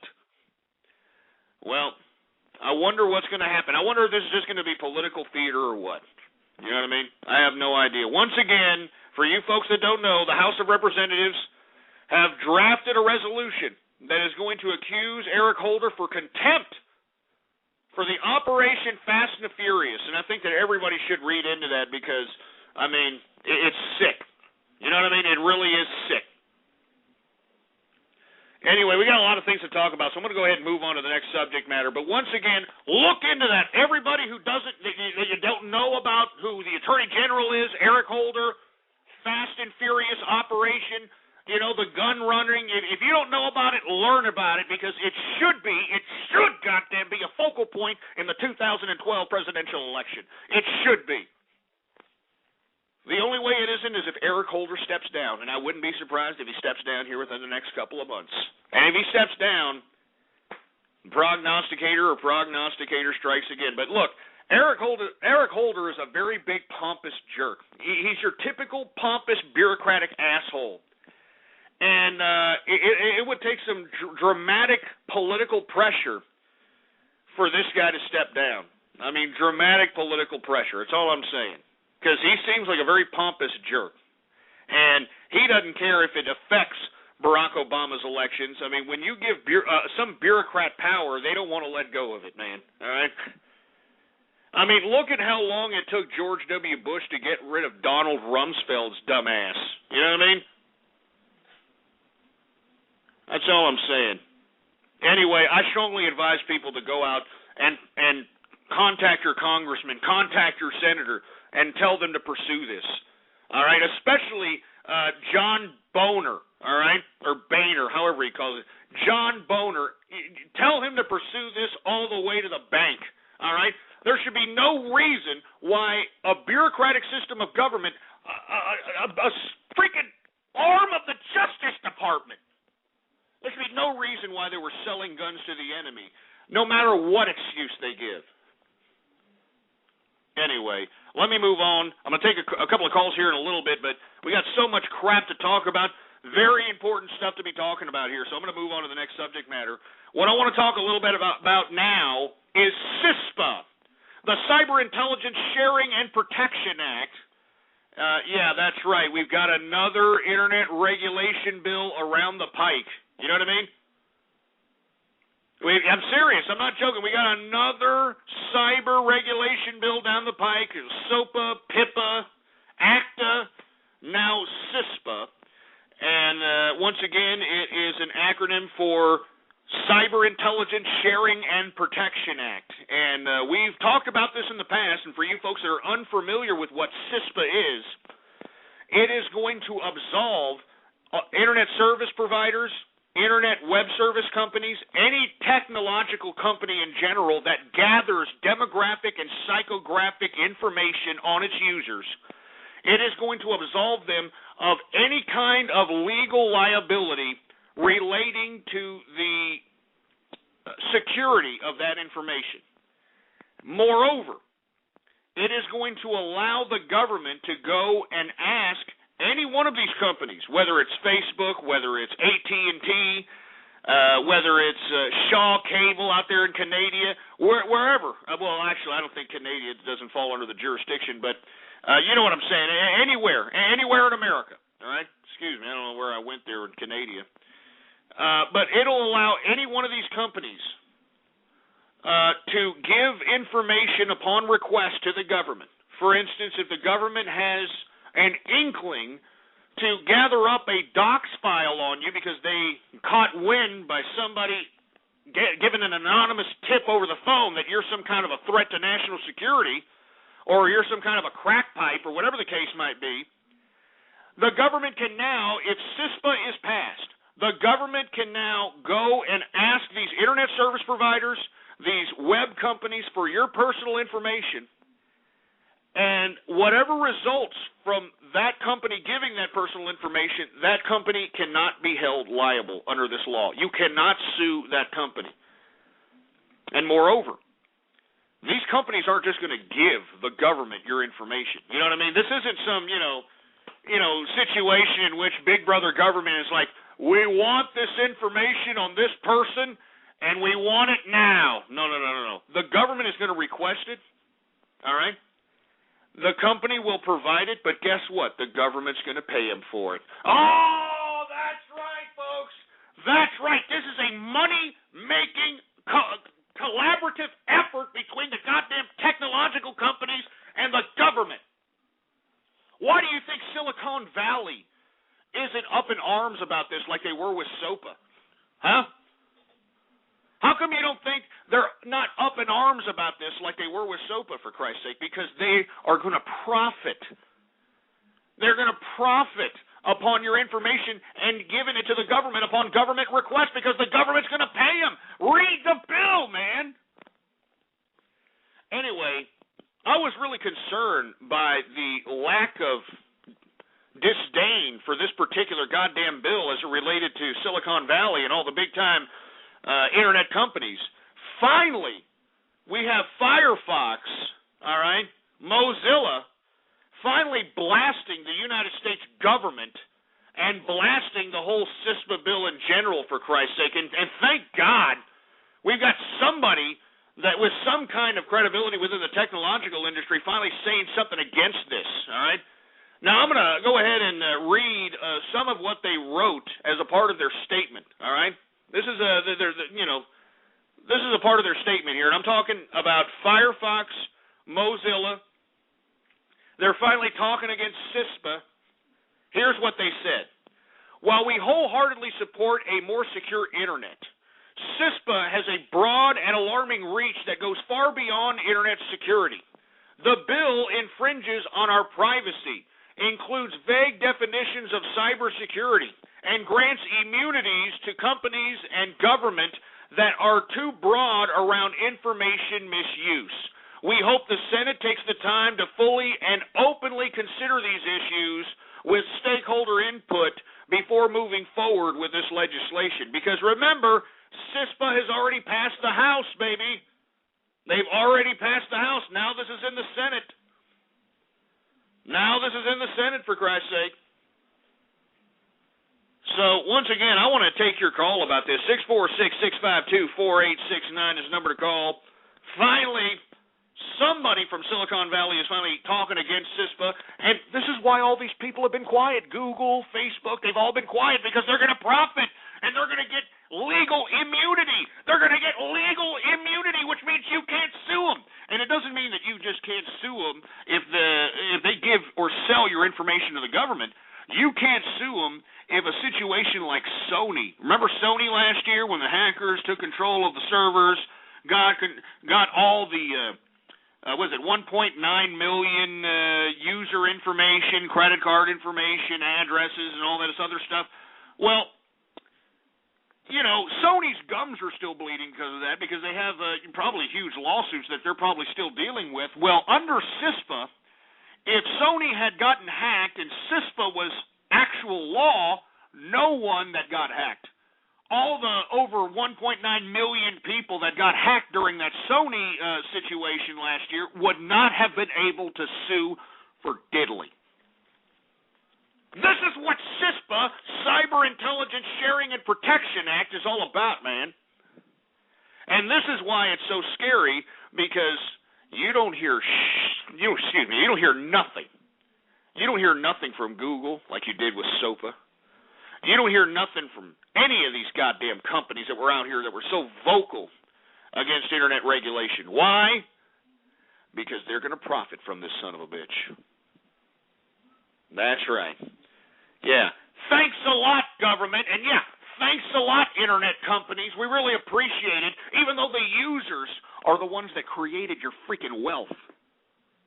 Our patronage to your websites, our patronage to your content is what creates you, you dicks. And this is what you're going to do. You're going to bend us over and make us take it up the tailpipe. Jesus Christ. Let me take a sip of this beer, and I'm taking calls here. I want to hear what you have to say about CISPA, for Christ's sake. 646-652-4869. Take a sip of this beer here.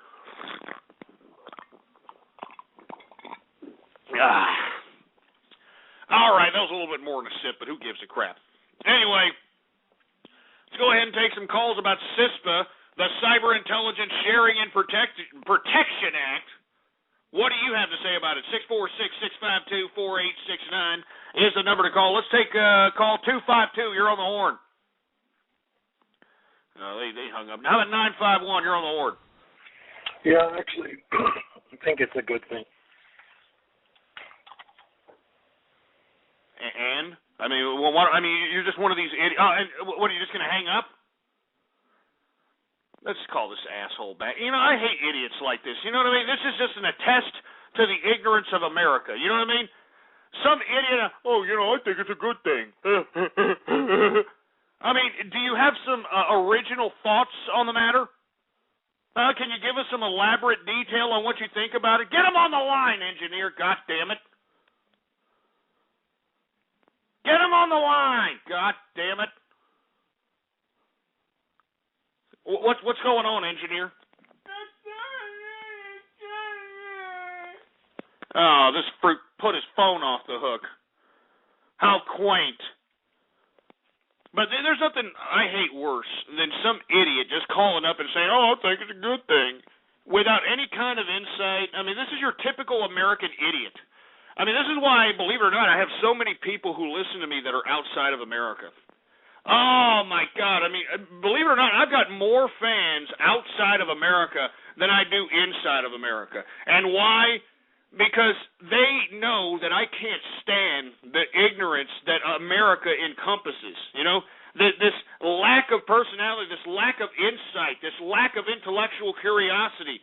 You know what I mean? I mean, this is. I mean, they appreciate that an American can observe this and witness that this is a freaking digression. Anyway, let's take some more calls. We're talking about CISPA here, and please have a goddamn opinion about it. Don't just sit there and say, I think it's bad, I think it's good. Say something about it. 973, you're on the horn. Hey, Ghost. I was just wondering if I could send you a picture of my anal warts so you can tell me if they're infected or not.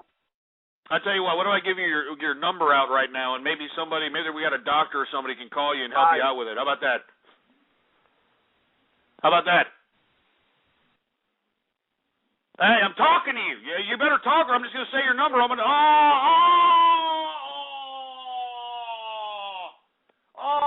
He hung up. Call his ass back. Call his ass back. And if his mom answers, I'm gonna tell his mom he's got what he said he had. That's what I'm gonna do. Son of a bitch. I'm sick of these stupid loser prank calls, man. They're stupid. They're idiotic. They're dumb. They're pathetic. Please enjoy this Verizon ringback tone while your party is reached. What is this?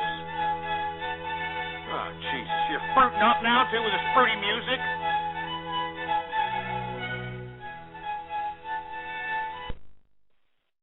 Hi-dio, this is Frank's Meat Shop. Bet you can't beat my meat.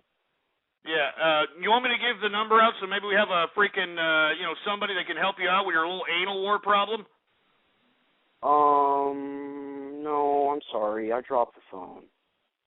No, I want to know, do you want me to go ahead and say your number since you've got anal warts like you said? Maybe somebody can help you out here. Well, I don't want somebody else. I want you to help me, Ghost.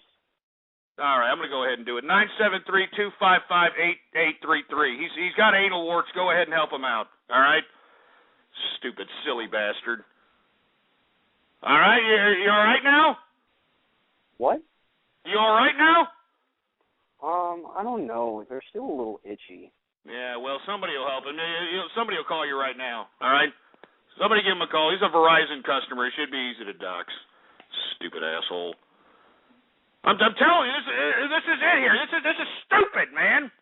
I mean, this is America. There's probably some single dish rag whore mother that raised this piece of crap.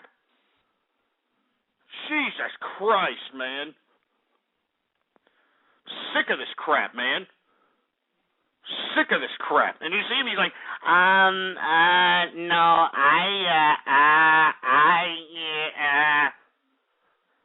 stupid idiot. And you know, I wouldn't have given his number out had he continued with the prank and made it lolsy. But no, he just wants to call up and just try to be shocking. He's saying, I got an anal warrant. Well, you know what? Hopefully, somebody out there on the internet can help you out with that, because I can't, all right? I'm providing a service by giving your number out, sir. All right? Hopefully somebody gets... Anyway, we're supposed to be talking about CISPA over here. Jesus Christ. 865, you're on the horn. Hey, Ghost, it's me, Mystykins. How are you? Hey, Mystykins, how you doing, man? How you doing? I'm doing really good, working a lot, capitalizing. Yeah, I know. You got that new job. You're working hard, and, much props to you there, Misty. Yeah, I was going to comment on something about CISPA. I don't even know. I'm thinking it will pass. Go ahead and go on through, because there's too much politics in it. And also regarding the Obama campaign, they put out this propaganda Hitler-like thing. It's on my Twitter page, which is Ghosties Girls, and it's about Julia. Julia gets protected by the government her whole life. This is from the womb to the tomb, government entitlements. So, Julie, you're talking about like somebody like a charity case, or not charity, but like an entitlement case, like cradle to the womb, or what was that? Repeat that for us.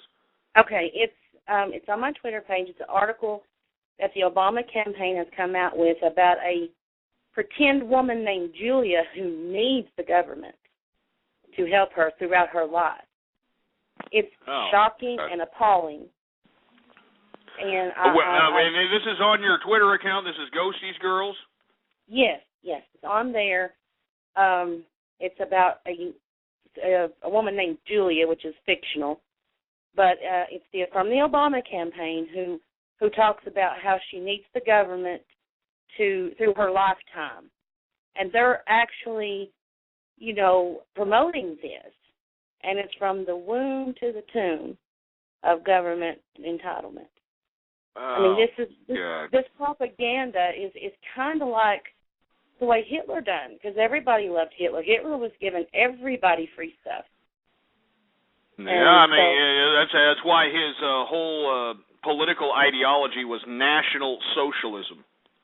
Yeah, and he was Times Man of the Year in 1938. So, come on. He was popular, too. He was the Messiah, and that's the same route that it looks like we're going.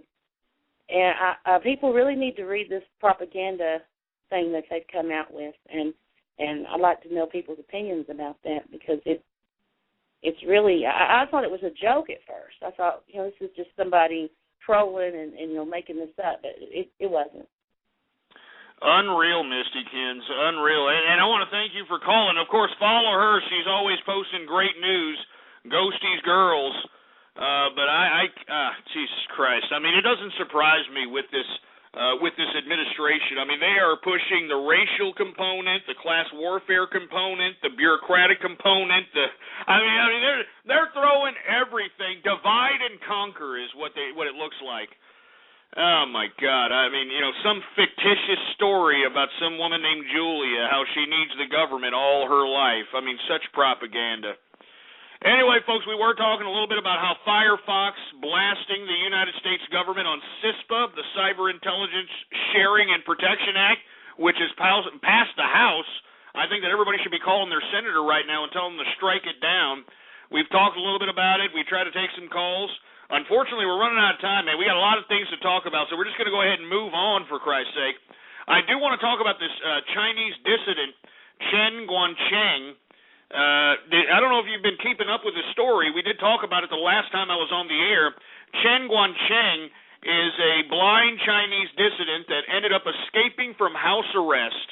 Chinese house arrest and ended up at the United States Embassy for the past couple of days. And nothing much has been said about what, has happened with Chen Guangchen, whether or not he was actually going to defect or whether or not he was going to leave the country, whatever the case might be. Anyway, according to the first initial reports when Chen Guangchen actually left the United States Embassy, according to reports that Chen Guangchen actually left on his own accord, that Chen actually just wanted to go back and he wanted to be with his family, and supposedly he had assurances by the Chinese government, so on and so forth, right? Then Chen Guangchen comes out and actually tells the media that the United States Embassy forced him out. I mean, can you believe this? Are you kidding me?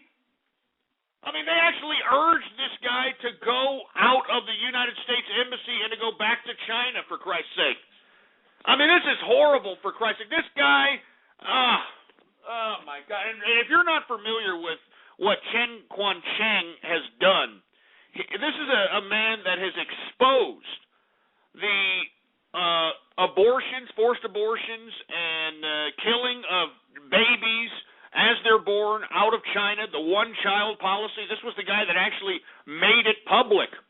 All right, he had been in jail for 7 years prior to this. All right, and then you mean to tell me that he escapes from house arrest, goes to the United States Embassy, and the United States Embassy claims that he wanted to go back into the country of China on his own accord? What a bunch of horse crap! Well, anyway, Chen Guangchen comes out and actually tells the media that he doesn't want to stay in China, that he was threatened, his family was threatened, that they threatened to beat up his wife, to kill his child. And believe it or not, I mean, we're just getting bits and pieces about what happened in this actual situation, but from what I have read is that the United States Embassy was actually negotiating with the Chinese government and trying to make the Chinese government assure the United States Embassy that Chen Guangchen would not be harmed, he would get proper medical attention, his family wouldn't be harmed, so on and so forth. And when the initial reports came out, the United States Embassy claimed that Chen left on his own accord. Bullshit. And I'm sorry for cursing. Bullshit. All right? And this is why Mitt Romney today, and I have to agree with this guy, even though I don't agree with all his politics and that sort of thing, he said today that this is a dark day for freedom. A dark day for freedom, and I couldn't agree anymore. I mean, are you kidding me? I mean, here's a Chinese dissident, all right, who's been in jail, who's been tortured, who's blind, just because he unearthed the one-child policy and unearthed the forced abortions and unearthed these things via, documentation. And this guy wants asylum. He's going to the United States, which the United States is supposed to be the bastion of freedom, right? Goes to the United States for help, stays at the embassy for the couple of days, and the embassy does nothing to get him out of the country other than negotiate a less of an ass beating that he'll probably get when he leaves to China. I mean, this is just a disgrace. And you want to know why they negotiated this? Because guess what? Barack Obama is headed to China here in the next couple of weeks. Yeah, that's right. And this little incident wouldn't, be a very good photo op or a very good diplomatic context for which Obama visits the Chinese in Asia. Can you believe this crap? I mean, this is how political these people are. I mean, this poor guy, Chen Guangchen, and he's not the only Chinese activist that is being held in, horrific, disgusting house arrest, who's been tortured, who's been jailed, who's been threatened. I think everybody should also look up AWY. AWY is also another activist that has just been, completely overlooked. And all they're doing is preaching freedom. That's all they're doing. They're not, galvanizing some militant revolution. They're not out plotting to overthrow the government. They're out there just preaching freedom. They're talking freedom. They're trying to make the freaking bureaucratic system of government more transparent. And this is what they get. I think this is a tragedy for America. I think that this right here is pretty much proof that the United States is now authoritarian. Not totalitarian yet, but we are now an authoritarian regime. Because if Chang Guan-Chen if what he says or what they said he says is true, that the United States Embassy was trying to urge this man, this activist, to go back to China, I think it's a disgrace. I think it's a disgrace to America. We should all be ashamed of ourselves for allowing our government to negotiate with these disgusting, despicable crimes against humanity, killing over 200,000 people in Tiananmen Square in 1989, communist pieces of crap. It's a freaking shame. And you know what? I'm not letting Mr. Fortune Cookie get on today. You know that? Screw the Chinese government, you piece of crap. Screw the Chinese government. I can't believe America is negotiating with the Chinese government. You're damn right this is a dark day for freedom. Jesus Christ, this is horrible. I want to hear from you. What do you got to say about this? 646-652-4869 is the number to call. Let's take some calls here. 831, you're on the horn. Hello, Ghost. It's me, Eridan. And all I got to say about all this stuff about China and stuff, it's just completely bullshit. I really don't know what to say. I haven't been mostly listening, but the thing I got to say is it actually... Yeah, well, at least you said something, you stupid moron. I mean, isn't that sad? I got to give freaking callers props for saying anything now. Can you believe this shit? I mean, this is how shitbag of America, how junkyard of America that we're living in, for Christ's sake. Then I got to give people props for saying something. 262, you're on the horn. Hey, Ghost. I was wondering if I couldn't go back to the first topic you talked about. Go ahead, man. Well, the way I see it, most people in America, they don't really pay attention to the elections much, but they do know that Barack's been putting them in a shit ton of debt, so that's going to affect their voting a lot more than anything else that they've been hearing about killing Osama bin Laden or any of that shit. Well, I don't think so, man. I think that they don't give a shit about the debt. Excuse my French. I'm sorry I'm cursing like a sailor today, but I'm pissed, all right? I don't think that they care about the debt. They just care about how much money they're going to continue to get in entitlements. All they care about is indefinite, unemployment. That's all they care about. Anyway, let's take a couple more calls here. We're going to talk about the Chinese dissident because it is a dark day for freedom. You know, when the United States is negotiating with the life of somebody that wants asylum. I think that's sick, man. I think that's sick. 253, you're on the horn. Yes, Ghost, it was actually quite sad that this actually happened. I mean, I did not expect the American government to do this, but now that it actually happened, I expect cases like this to pop up more and more all the time. Well, even though you're trying to sound like Doctor Who or something, but I agree with you. I think that this is going to happen a lot more. People that are coming to the United States for asylum, I guess the United States is going to use them as tokens for negotiation. I can't believe this crap. We used to be the bastions of freedom, for Christ's sake, and look at us. We're negotiating with a bunch of commies. Jesus Christ. Give me the freaking beer. More beer! God damn it, man. Give me a freaking beer, for Christ's sake. God damn it. Now, this is just horrible, man. I can't believe nobody else is as pissed as I am about all this crap. Pouring this beer in here, for Christ's sake. I mean, this is why I drink, man. This is why you got to take the edge off. When you know as much as I know, and you know the realization of all the ignorance that is inspiring all this violence, that is inspiring all this war, that's inspiring all this human strife. I mean, it's a hard burden. It's a hard burden to freaking carry on your shoulders. That's all I got to say, for Christ's sake. Anyway, once again, a dark day for freedom. Chang Guan-Cheng. I mean, what the United States did to this poor Chinese dissident is a disgrace. You know what I mean? It's an utter disgrace. And I'm sorry there, Ching Guancheng. I'm sorry, man. I mean, you should have been on that plane with Hillary Rotten Clinton, all right? You should have been able to get asylum. But no, they didn't want to ruffle any feathers before Barack Obama went over to China in a couple of weeks. That's all this is about, man. That's all this is about. Anyway, let's move on to another subject because we're running out of freaking time here. Did you hear Russia today? It said, and I'm going to quote, it will preemptively strike NATO if they attempt to build this missile defense shield in Europe. And for you folks that don't know, the Barack Obama administration, regardless of whether the Congress knows about it or not, is agreed with NATO to construct this missile defense shield in Europe to prevent some of the NATO allies from potentially being,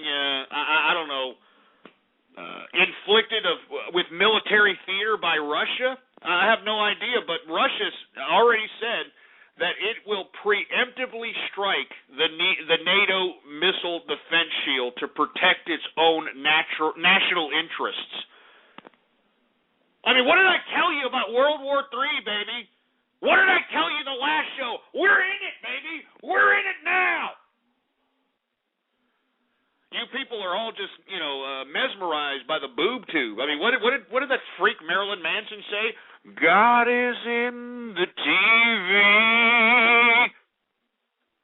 You people are mesmerized by the television. Meanwhile, we got World War going on.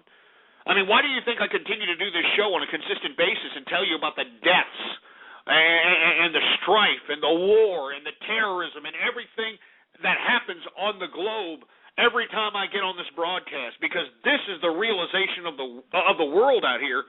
I mean, all you goddamn Occupy Wall Street protesters need to take your goddamn heads out of your dirty ass and realize that there's a lot more important things than worrying about your stupid little materialistic needs that you want funded by Big Brother government. I mean, there's a whole world out here, you dumb, ungrateful brats. Jesus Christ. Once again, Russia flexing nuts. Old Pooty Poo and Medvedev, they came out and said that they will preemptively strike any NATO missile defense shield in Europe. So that's great, isn't it, huh? I mean, Jesus Christ. I'm starting to think that there could be worse things than World War, in my opinion. Jesus Christ, I can't believe I'm saying this. But there could be worse things, in my opinion. I mean, there's a lot of ignorant pieces of ungrateful shit in this world. I'm sorry, folks, for cursing, but there is a lot of ungrateful people that believe that they're just supposed to be sufficed with sustenance because they're breathing. And, this mental capacity is flooding the earth. I mean, and there's nothing that can change these people's minds and make them understand that, hey, the only way that civilization works is if everybody participates in it. You ungrateful mooch of human life. I mean, that's what makes civilizations, you idiots. Not a bunch of stagnant losers who just sit around and turn perfectly good food into shit and watch a freaking talking screen. Jesus Christ! Give me my drink. I mean, this is the only thing that takes the edge off, man. You know what I mean? Because drinking is what I like to do. Jesus Christ, give me a drink.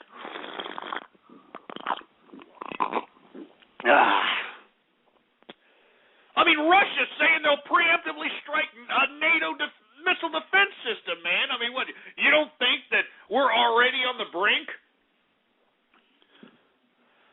Jesus Christ, let me move on, man. We got a lot of things to talk about. I'm just trying to, go through everything, folks, because, I mean, there's a lot of things that we need to know here. You know what I mean?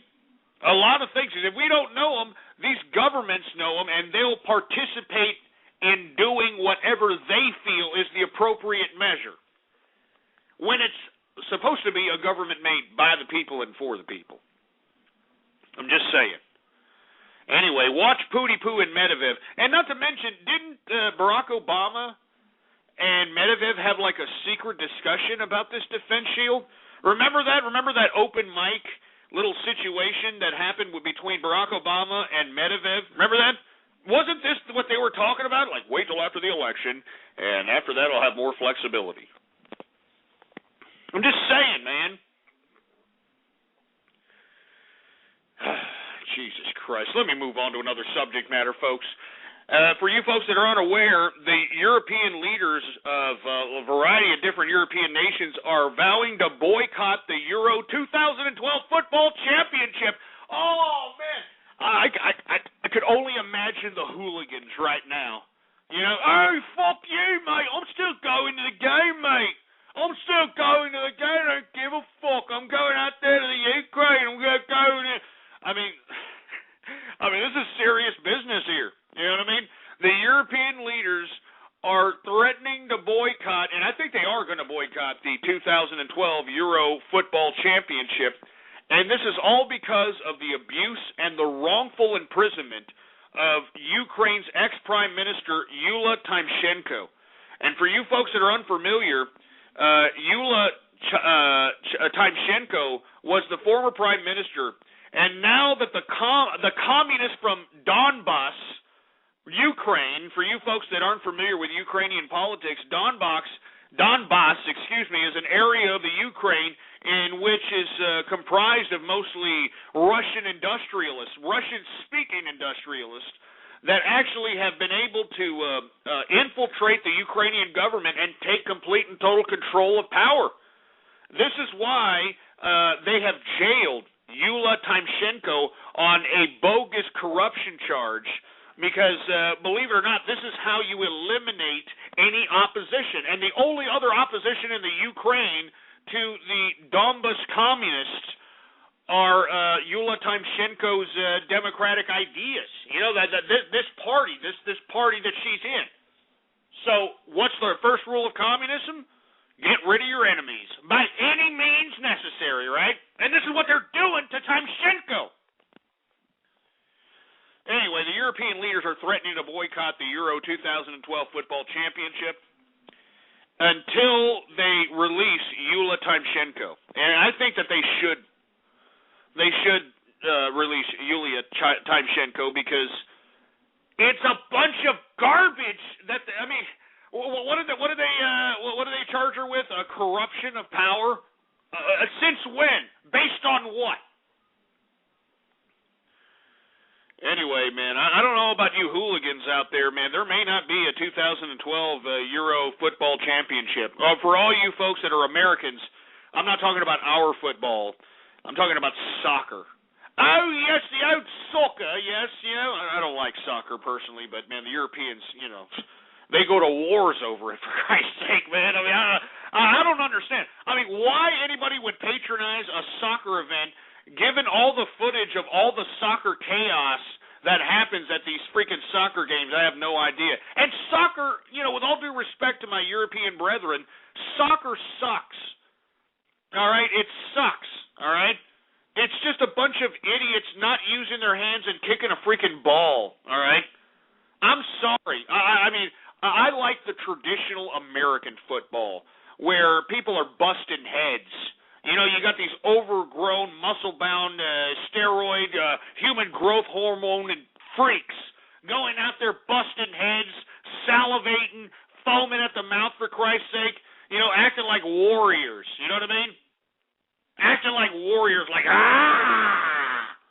pirates or something.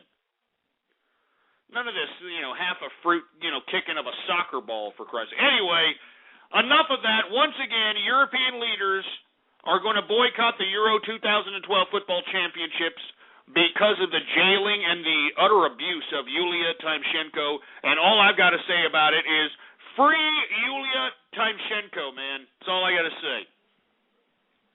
Anyway, let's move on. 4 students killed as Syria forces raid Aleppo University in Syria. Now they're going after the kids. Can you believe that? Now, all of a sudden, Bashar al-Assad's army is going right after the university so that anybody that has any kind of political or intellectual opposition to Bashar al-Assad's Ba'athist dictatorship will be eliminated. And this is what this is. I mean, this is a disgrace. I mean, here we are, America and the UN, pussy pampering Syria, and did you see how fast we went into freaking Libya? And did you see how fast that, all Jason Russell had to do for Coney 2012 was make some makeshift 30-minute documentary and have everybody make it viral, and now you've got special United States forces in Uganda looking for Joseph Coney. Meanwhile, we've got over 11,000 people dead since last year. Over 11,000 people dead in Syria because this disgusting, despicable tyrant, Bashar al-Assad, refuses to leave power. Jesus Christ. Did you hear my neck pop? I had a neck pop there. Did you hear that? Jesus Christ. I mean, it just pisses me off, for Christ's sake. But the United Nations, they have their monitors over there. The fuck does that mean? You're monitoring people getting killed? Jesus Christ. Anyway, I want to hear from you, 646-652-4869. Let's take a couple of callers about a few of the things that we've discussed. Hopefully we have somebody with some substance, huh? Hopefully we have somebody with some goddamn substance up in this giant. Jesus Christ. All right, let's take some. Do we have anybody, engineer?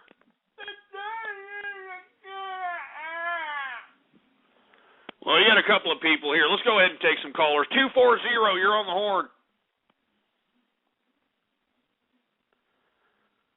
You there? Well, another Helen Keller deaf mute. Let's take some Skype callers, all right? How about Burning Count Dracula? What's going on? You're on the horn. If you love flavored coffee and live entertainment, why don't you come to the Corner Coffee House every Friday and Saturday night? Come and hear the best blues, folk, gospel, and poetry music. Right, with the advertisement, for Christ's sake. There's no free advertising on my show, you mooching-ass dicks. Enough of the advertisements. I'm warning you. I'm warning all of you. Enough of this crap, all right? I mean, do you hear the seriousness for which we're talking about? All the serious subject matters, for Christ's sake? Jesus Christ. As a matter of fact, give me some more beer. Give me more beer, for Christ's sake, because this is the only way I can cope with all this goddamn disgusting ignorance.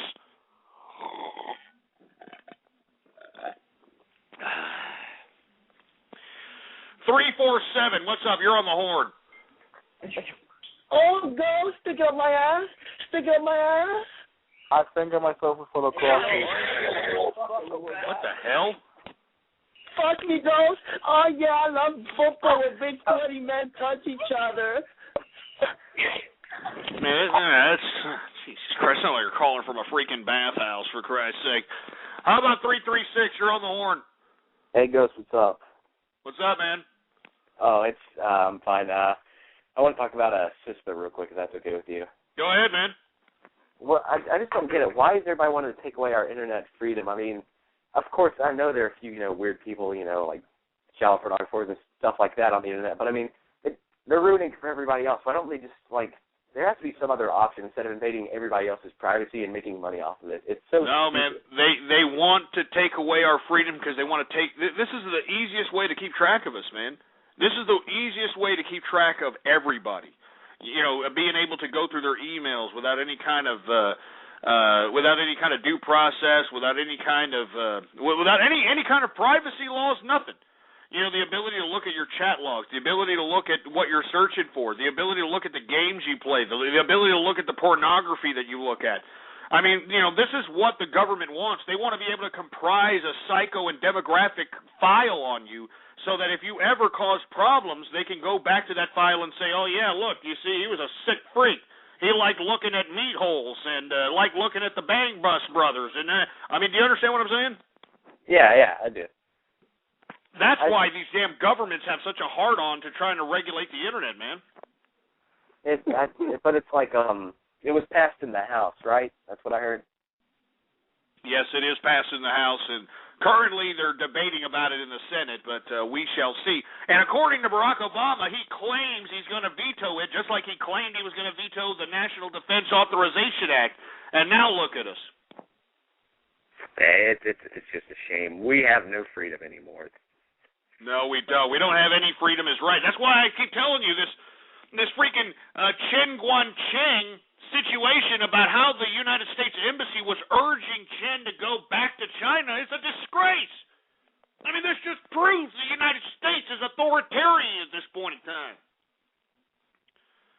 Jesus Christ. Anyway, thanks for calling, man. Once again, we were talking about how 4 students were killed in Syria. Of course, adding on to the over 11,000 people that have been killed since last year. All right, 11,000. Just have that resonate in your brain for a little bit. Meanwhile, we went into Libya and backed up Al-Qaeda for whatever reason. Anyway, 4 students killed today as Syria forces raid Aleppo University in Syria. All right. Anyway, let's move on. Continuing on with the violent MO that we've got going on, in the next story, I'm going to talk a little bit about the Boko Haram. And for you folks that have been following my Twitter, you've seen a couple of tweets in references to the Boko Haram. If you've been listening to the show, you know that I've been talking about the Boko Haram because these guys are sick, twisted Islamic fundamentalists, all right? I mean, believe me, this is an Islamic group out of Nigeria, all right, that is just randomly killing people. And believe it or not, Nigeria is 80% Muslim. So every time they're out there killing people for the sake of Islam and for the sake of this jihadist crap, they're killing their own Muslim brothers, which completely negates their whole theocratic premise for which they're committing violence. Anyway, at least 34 killed. 34 killed. This is on top of that huge bombing that they had recently at the newspapers and on top of the other violence that they have been inflicting upon Nigeria since December of 2011. 34 killed by the Boko Haram in an attack in a Nigerian cattle market. So while everybody was going out and getting food, for Christ's sake, the Boko Haram decided to take some freaking guns and start, sniping people out. I mean, this is what religion does, man. This is why I'm saying, man, theocracy. I mean, look at what it drives people to do, man. It's freak show. It's fanaticism. Jesus Christ, man. I mean, what have I always said, huh? Theocracy, culturalism, racism, nationalism, political romanticism. These things have done nothing but caused habitual strife for the human condition.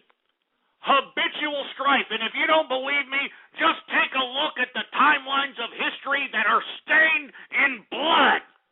Just take a look at them, and you'll understand what I'm coming from when I discuss these 5 things that have done nothing for humanity, and yet you have so much of humanity's population, so much of the goddamn world following.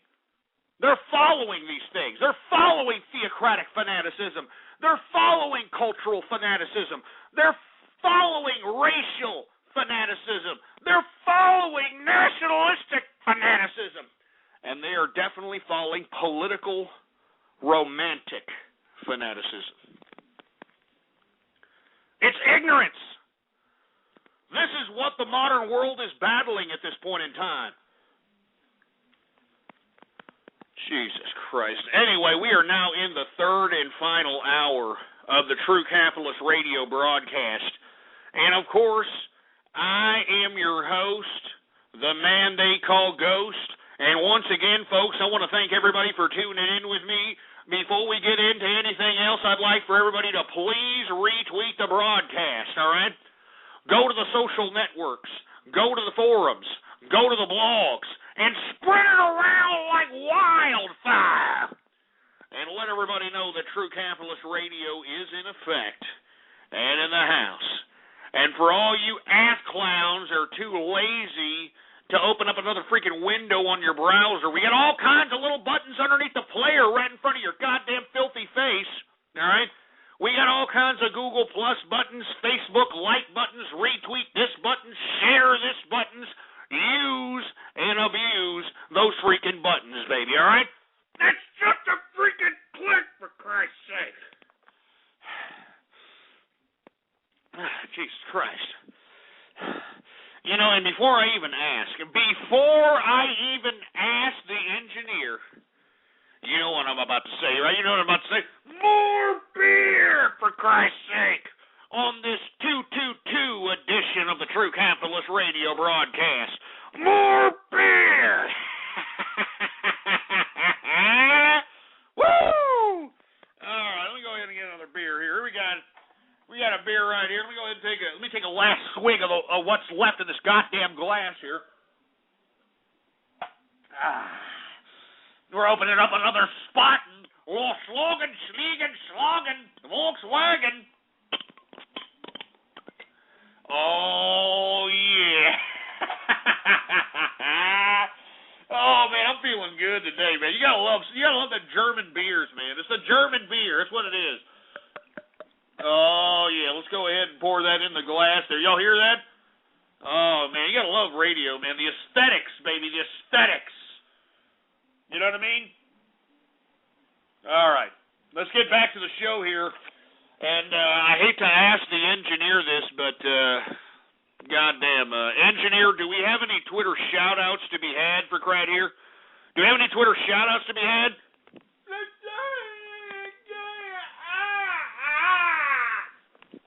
Well, according to the engineer, we do have some Twitter shout-outs to be had.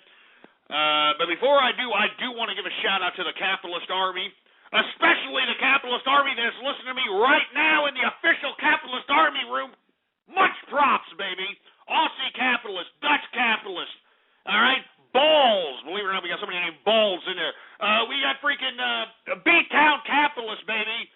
You know what I mean? Spirited Rose. I mean, Misty Kins. I mean, Jesus Christ. I mean, got Guitar Ninja, Sly Fox. I mean, there's just so many Capitalist Army members. Fiors and Caitlin.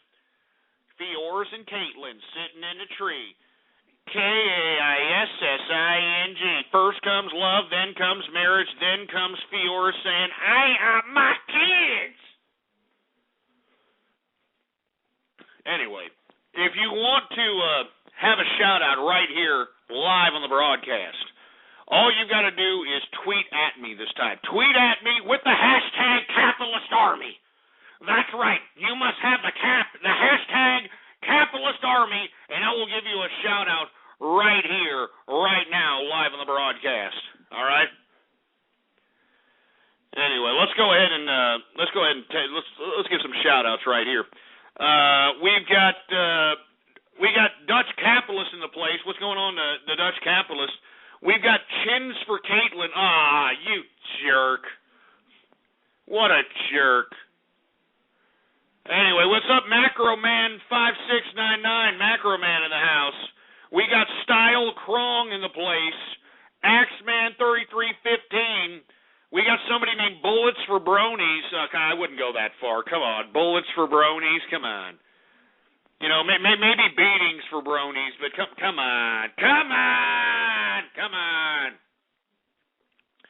Anyway, we got Fancy Capitalist in the house. We've got Jail Heyman. We've got Trey. I'm not going to say that, you sick, disgusting prick. Trying to make me say some racial crap. We got, I'm not going to say that either. We got Mr. Dragon Stomp in the house. Who else do we got going on here? We got Beal the Creator. We got Dark Razors in the place. We've got BBBDBBBB. All right. Burncastle bitch. Who the hell posted that? You idiots are hating out there. That's what you're hating. You pieces of crap. You leave Burncastle Witch alone, you piece of garbage. Anyway, we got Ties for Ghost in the house. I'm not going to say that name for Christ's sake. We got Regular Capital in the house. Come on, if you want a Twitter shout-out right here, right now, you got to tweet at me right now. Ghost Politics. All one word, no underscores. Tweet at me. And you have to have the hashtag Capitalist Army. You have to have the hashtag Capitalist Army. If you want a shout-out right here, right now, live on the broadcast. Anyway, we got, what is this? O Fisher 93. What's going on?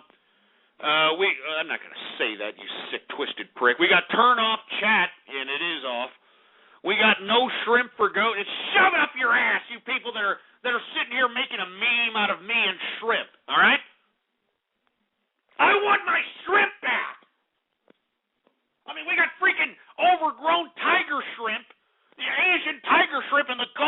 here, for Christ's sake, and they're cannibalizing the shrimp. They're eating the shrimp.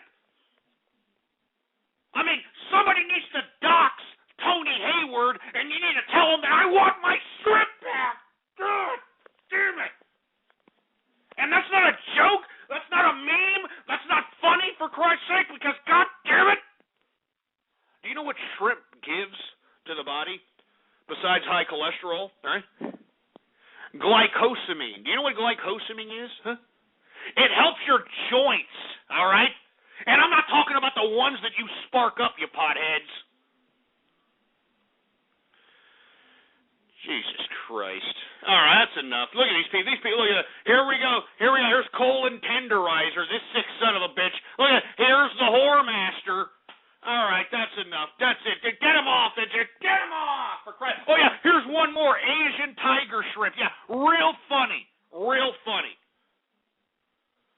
God damn it, I want my shrimp back. That's all I'm saying. I want my goddamn shrimp back. Anyway, man, we're already, Jesus Christ, we're way behind, for Christ's sake. Let me get some more beer. Maybe it'll inspire me. Maybe it'll give me some more freaking energy. Maybe it'll give me hype, for Christ's sake, on this 222 episode of the True Capitalist Radio broadcast.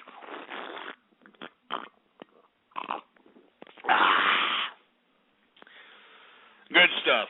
Anyway, we were talking about 34 killed in a Boko Haram attack in a Nigeria cattle market. I also want to talk about Aung San Suu Kyi. Aung San Suu Kyi makes her historic debut in Myanmar Parliament, Burma. And for you folks that are unfamiliar, Aung San Suu Kyi was a political prisoner who was under house arrest in Myanmar, Burma, for like 17 years, all right? She recently got elected through democratic process in Myanmar, a.k.a. Burma. Through a democratic process, she got elected into parliament, all right? And the military junta that is there didn't appreciate that the people elected Aung San Suu Kyi into parliament. And they were about to not acknowledge her presence. They were about to not even swear her into parliament until the international pressure and until everybody started getting wind that, this junta isn't living up to its expectations as it relates to its democratic voter process. Well, anyway, all that seems to be said and done. They swore in Aung San Suu Kyi into the parliament in Myanmar, Burma. I think that this is a bright light in Asia. I think everybody should be looking up who Suu Kyi is. This is a woman who is a pinnacle of possible bastion of freedom within Asia. A glimmer of hope, of intellectual curiosity in the political and social sense. And let me tell you something right now, man. Aung San Suu Kyi, I think everybody should look this person up. I think everybody should read about this person. This is a person that has spent house arrest just because she is a prisoner of conscience, not because she committed any kind of crime. This is a prisoner of conscience, just because what she said, just because what she thought. She was on house arrest for 17 years in Myanmar. And now that, the junta tried to open up democratic processes within its political system, they elected Aung San Suu Kyi, and now the junta's just got to sit there, take it, and eat it, baby. You know what I mean? There's a glimmer of hope in Asia, baby. A glimmer of hope in Asia. Long live Suu Kyi, man. That's big-time news out there in Asia, in my view. I mean, if you know international affairs, you know what I'm talking about, all right? Anyway, what else we got? We got the South Sudan accusing the North of new bombings, as the United Nations they've given both sides an ultimatum, all right? I mean, the UN has said both the South Sudan and the North have to stop, but, with all due respect, the North was the aggressor here, the United Nations. How in the hell can you give an ultimatum to both sides when the North was the aggressor, for Christ's sake? I mean, explain that to me, United Nations. you irrelevant international bureaucratic institution? Explain that, how you're giving an ultimatum to both sides when the North not only started this aggression, but as the South Sudan obliged your retreat request, United Nations, the North kept bombing them. The North is still bombing them, for Christ's sake. And you're giving both sides an ultimatum, you piece of crap? I mean, this is why I'm saying the United Nations shouldn't even be acknowledged, all right? They shouldn't even be acknowledged. And moreover, hey, South Sudan, you should have listened to the tweets that I sent you about 2 weeks ago, because you probably would have been able to bypass all this problem. But once again, South Sudan accusing the North of new bombings, and I believe them because the North has been the aggressor in this situation, even though the United Nations, the UN, is giving both sides an ultimatum. Hey, UN, it's the North, you dicks, all right? Take a look at where all the collateral damage is coming from. It's from the North's aggression on the South, you stupid assholes. This is why I don't even care about the United Nations anymore. They're just insignificant pieces of crap, all right? And that's all there is to it. And you can tell the United Nations I said that, all right? I mean, you know, you want to know how insignificant and stupid and novelty the United Nations is? They're actually employing Angelina Jolie as some fucking diplomat to the third world. Can you believe this crap? I mean, how are we supposed to take the United Nations serious when they've got blowjob lips over here, Angelina Jolie, as some kind of a freaking diplomat for the third world? This is a bitch who wears $20,000 dresses, and she's supposed to be some goddamn diplomat for the third world. What a joke. What an utter joke. You know that? Jesus Christ. Anyway, what else we got? I want to hurry. I don't want to talk about this anymore. It's not like anybody cares. It's not like anybody's fucking listening. It's not like any of you are listening. Jesus Christ.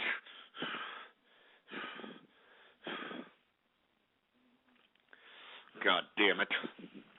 Anyway, let me move on. France is preparing for its final round of presidential elections this Sunday. Remember they had a presidential election, was it 2 Sundays ago? Well, it wasn't an actual majority for the socialist candidate to completely win the presidential elections, so they're having a runoff. Oh, the French frogs are having a runoff this Sunday, so finally we're going to see whether or not the socialist the socialist opponent, what the hell's his name? Hollandy? I don't speak French, frog. Excuse me if I don't pronounce it in. I'm sorry if I don't pronounce it in that regard, but Hollandy is the socialist candidate, and then of course you've got Nicolas Sarkozy, and some news out about Sarkozy, which doesn't spell well for his final round of presidential elections this Sunday. It comes to find out that Sarkozy actually took, what was it, 58 million euro from Muammar Gaddafi prior to the Libya situation. I mean, what? I mean, let me get this straight there, Sarkozy, okay? You accepted over 58 million euro from Muammar Gaddafi prior to the overthrow of Muammar Gaddafi, and here you are leading the charge to overthrow Gaddafi? I mean, remember, Sarkozy was the guy that was leading the whole NATO offensive, for Christ's sake. I mean, it kind of puts a whole new motive, all right? All right, I mean, I think it's a whole new motive on the reason why Sarkozy was leading the whole NATO offensive against goddamn Gaddafi. I'm just saying. Anyway, look for the French frog election. Anyway, you know what? I'm going to take a break, for Christ's sake. I'm going to take a break because, first of all, I want to switch microphones, and secondly, I want to get some more beer. And you know what it means? When I switch microphones, that means that we're going to have extended radio graffiti, baby. I mean, this is an important show, man. This is one where there's a lot of information. And I want to make sure that everybody gets their radio graffiti, everybody gets their voice heard. And I'm a little hyped, by the way, too. Anyway, let's go ahead and throw on some goddamn music. How about Melting Pot of Alcohol by that fruity-ass brony? That fruity-ass brony Alexis. All right, throw it on, engineer, goddammit. Jesus Christ. Jesus Christ. Jesus Christ. Oh, Jesus Christ. Jesus Christ. Jesus Christ. Jesus Christ. Shove it up your ass. Jesus Christ. Jesus Christ. Jesus Christ. Oh, Jesus Christ. Jesus Christ. Jesus Christ. Jesus Christ. Oh, Jesus Christ.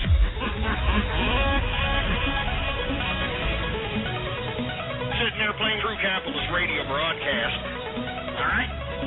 So let me go ahead and start it, and let's start it right now. I am your host, the man they call Ghost. The goddamn racist. The goddamn piece of crap. I am your host, the man they call Ghost.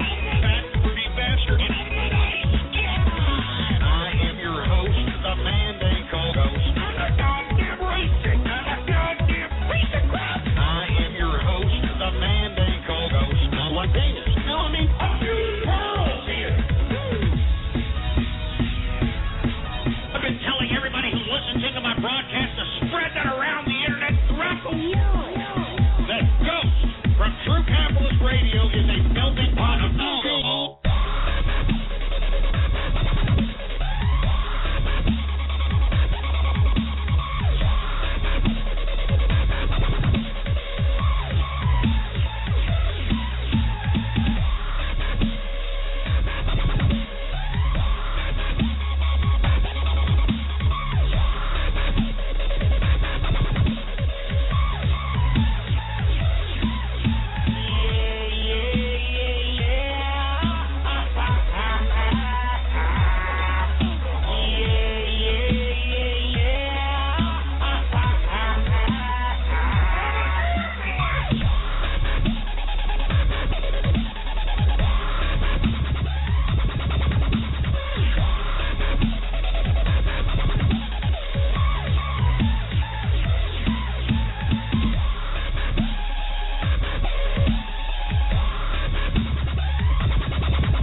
I think Ghost is an alcoholic and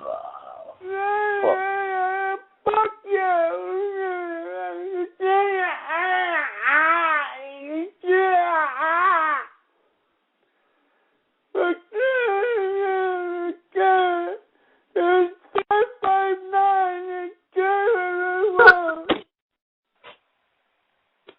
I shoot my granny.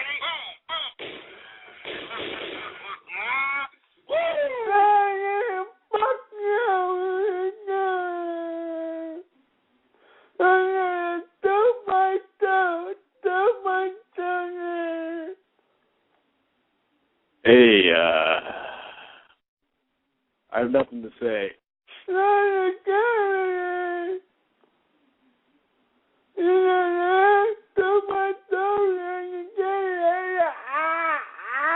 have no idea what you're talking about, sir. I don't speak plant.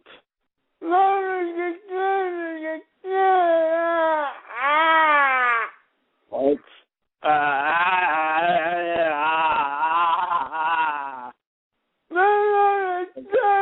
Fuck you, you dumb bitch. You piece of shit. Oh, it's gonna go to the poo-poo and go to the poop. Oh, you gotta go. You gotta.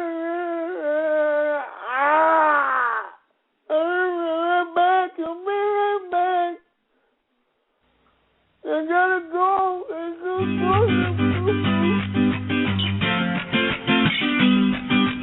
Your mom's a whore. Your mom's a whore. She sucks cocks at the dollar store. Your mom's a skank. Your mom's a skank. She licked my balls and gave me a yank. Your mom's a trick. Your mom's a trick. She eats vaginas and she swallows dicks. Your mom's a coos. Your mom's a coos. She fucks the Muslims and sucks the Jews. Your mom's a bitch. Your mom's a bitch. She left me with a nasty itch. Your mom's a slut. Your mom's a slut. She likes cucumbers up her butt. Your mom's a hooker. She's not a looker. Always complaining how her puss is aching. Which is weird because she's a whore. I've got her number and a big cucumber. All that is left now is sex with the fat cow. Is sex with the fat cow. Is sex with the fat cow. Is sex with your mom. Your mom's a whore. Your mom's a whore. She sucks cocks at the dollar store. Your mom's a skank. Your mom's a skank. She licked my balls and gave me a yank. Your mom's a trick. Your mom's a trick. She eats vaginas and swallows dicks. Your mom's a coos. Your mom's a coos. She fucks the Muslims and she sucks the Jews. Your mom's a bitch. Your mom's a bitch. She left me with a fucking itch. Your mom's a slut. Your mom's a slut. She likes cucumbers up her butt. She likes cucumbers up her butt. She likes cucumbers up her butt. She likes them up her butt. You truck fun cunt. All right, we're back, baby. We're back in the house, baby. You know what I'm saying? We've got the new mic going on. Can everybody hear me up in this joint or what? We got the new mic going on thanks to the engineer. Hey, engineer, man, thanks a lot for getting this mic, man. You know what I'm saying?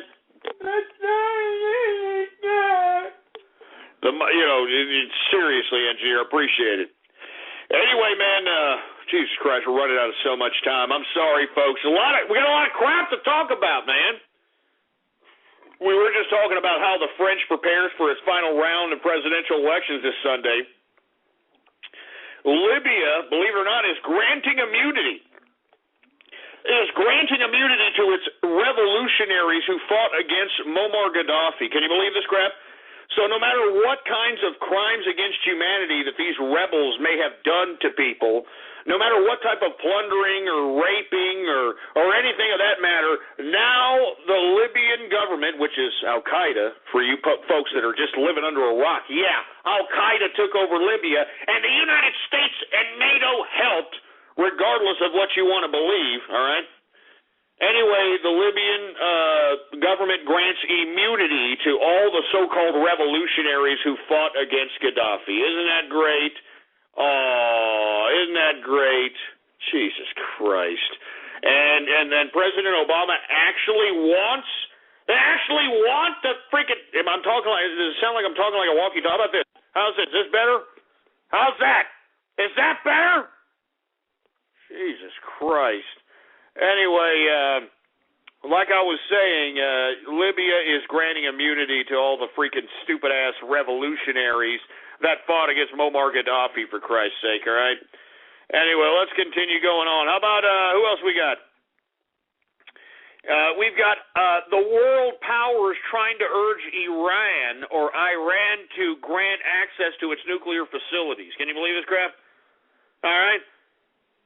Can you believe that they're actually going out and the world powers are trying to say, come on, Iran, let me go ahead and let's look at your nuclear facilities, please, all right? Can we please look at your nuclear facility? I mean, are you kidding me? I mean, what about the freaking Iranian Revolution of 2009 in which the Iranian Revolutionary Guard killed its own people that were doing nothing but protesting the Ahmadinejad elections? Huh? What about that all of a sudden? Oh, well. Jesus Christ. All right, Jesus Christ. All right, let me continue going for Christ's sake. All right, once again, the world powers urging Iran to grant access to their nuclear sites. Let me go off a little bit about Occupy Wall Street May Day protest. Hey, Occupy Wall Street, how in the hell can you claim to be such a rebellious revolutionary faction when you applied for a permit to have your freaking stupid marches? Can you believe this crap? These idiots actually had applied permits so that they could have their stupid little protest. Can you believe that? Huh? I thought they were like, yeah, we're rebels. We're occupying Wall Street. We turn parks into biohazard shitbags and leave trash and poop and piss and use condoms everywhere for the government, which is paid for by the tax dollars to take care of. Oh, yes. I mean, are you kidding me? I mean, and you know what's sad is that this May Day protest, all right, this May Day protest is based around a leftist idea. It's a leftist holiday, to be honest with you, or a leftist day of recognition, not necessarily a holiday. And, I mean, I hate to keep reiterating this to you stupid, hypocritical leftists, but what in the blue hell did Karl Marx say at the end of the Communist Manifesto? Oh, yeah, that's right. That's right. The workers of the world unite. The workers of the world, not the losers, not the pathetic waste of human life, the workers of the world, all right? So all you idiots that were out there protesting at May Day, especially you idiots in Seattle, you know, I used to have respect for Seattle. It's the home of the grunge movement, for Christ's sake, but now I wouldn't take a dirty diarrhea shit in Seattle after the crap that they showed on May Day, for Christ's sake. Do you understand what I'm saying? I mean, what a bunch of ignorant pieces of trash. I mean, isn't Seattle supposed to be the most intelligent city in America, for Christ's sake? I mean, how in the hell can it be the most intelligent city when it's got ignorant government entitlement recipient begging Big Brother government to take control of their bodies, pieces of crap like this, protesting for May Day? Somebody explain that to me. Stupid May Day protest, stupid damn Occupy Wall Street. Hey, Occupy Wall Street. I spit on you idiots, but you'd probably collect it and probably use it for some sort of beverage later on in the evening, you sick, twisted pricks. Jesus Christ. Jesus Christ, we're running out of time here. I want to talk a little bit about Junior Seau. For you folks that don't know who Junior Seau is, he was a NFL player. Defensive player, kicked ass, as a matter of fact. I mean, played up until his, early 40s, I believe. I mean, he had a very, very long career as a defensive player. Anyway, he committed suicide yesterday, and this kind of just goes to show this kind of trend that's happening amongst athletes who take a lot of head injuries, and they're prone action to suicide. I mean, we've had a lot of suicides relating to athletes who are out here that have taken a lot of shots to the head. And, what's really unfortunate is that Junior Seau was probably the epitome of what you wanted in a player. You know, it wasn't the greatest, wasn't the worst, wasn't average, always came to play, never took any kind of an excuse to try to come up lame for a game, that sort of thing. But I think it's a shame, man. I think there needs to be some critical studies done about how many shots you can take to the head before you start going crazy. And, playing football for all those years, Junior Seau, he took a lot of shots. And I appreciate football players. I appreciate their physical sacrifices that they make on the field. That's why they're getting paid so much money. But at the same time, I mean, all the money you can give in the world cannot stop a head injury that potentially drives somebody insane to the point where they kill themselves. And I think it's a very, very precarious situation what happened to Junior Seau, and I think that everybody who's playing any kind of sports should, look at that and really analyze, hey, am I really that athletic phenom that'll go to the NFL? Am I really that athletic phenom that'll go to this sporting professional league? And if you have an idea that the percentages are high, that the probability that you could possibly play there, then I say go ahead. But, I mean, I don't know. I'm just talking about athletes in general, man. There's no reason to sacrifice yourself like that, man. And, when I hear Junior Seau, some guy who epitomized, good work ethic, good athleticism, never made an excuse on why not to go on the field, and then to see him kill himself like this is a tragedy, in my opinion. I know there's not a lot of sports fans that listen in. There's a lot of bronies, Anyway, last but not least, did anybody hear Supermoon is back? That's right, we're going to see Supermoon. And for you folks that are unaware, Supermoon is that time of the year in which you will see the moon at its biggest phase in the sky than in any other time, I guess, in the year. Now, if you folks aren't aware, the last time Supermoon happened was in March of 2011, and I don't know if you folks remember me broadcasting, but I announced Supermoon as it happened, or when it was going to happen last year, and I was telling everybody to be very keenly aware of any potential earthquakes that may happen. And lo and behold, we had the earthquake in Japan, which was not only an earthquake, but a tsunami, so on and so forth. So this is what I'm saying, all right? This is what I'm saying. Supermoon is this Friday, or this Saturday, actually. That's when Supermoon is going to happen. The biggest moon in the sky will ever happen in the sky this Saturday. And believe it or not, this Saturday happens to be Cinco de Mayo, Cinco de Mayo this Saturday. So for you folks that are going to celebrate the Independence, one of two Independence Day that Mexico celebrates, this Saturday is Cinco de Mayo, and you know that I'm celebrating it. I mean, I'm in Austin, Texas, for Christ's sake. Of course I'm going to be celebrating it. All right, but be keenly aware of any potential earthquakes that may arise, like the last time Supermoon appeared. And I'm not trying to sound like a psychic or anything of that nature, but I would be keenly observant here within the next week of the San Andreas Fault that goes all the way up from South America in the Chile region, all the way up into Oregon, into Canadian Alaska. Watch this region. And not only watch that region, but watch the Ring of Fire, which is the Indonesian, Polynesian islands in that region also. All right, I'm just saying, I'm not trying to be somebody who is trying to be, Psychic K over here, all right? I'm just saying I take all the factors into consideration.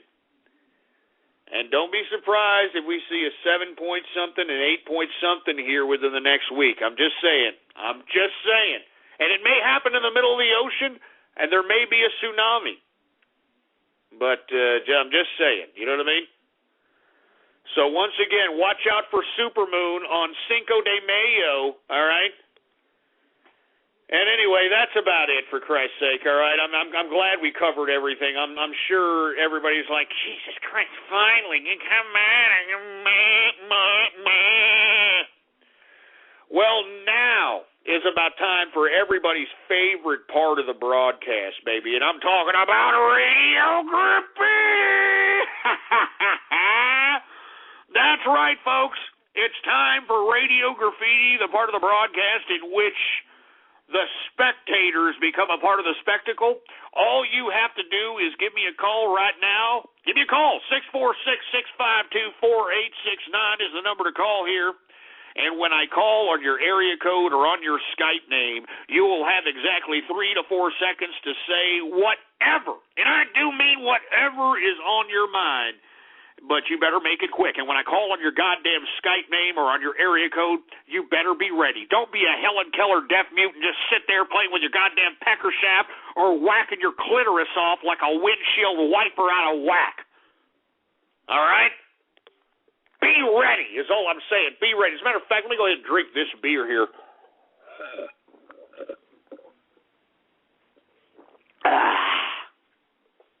As a matter of fact, you know what time it is, right? You know what time it is? More beer! Woo! Let's keep it going, shall we? Here we go. Some more spotting. Slogan, Schliegen, Schlagen.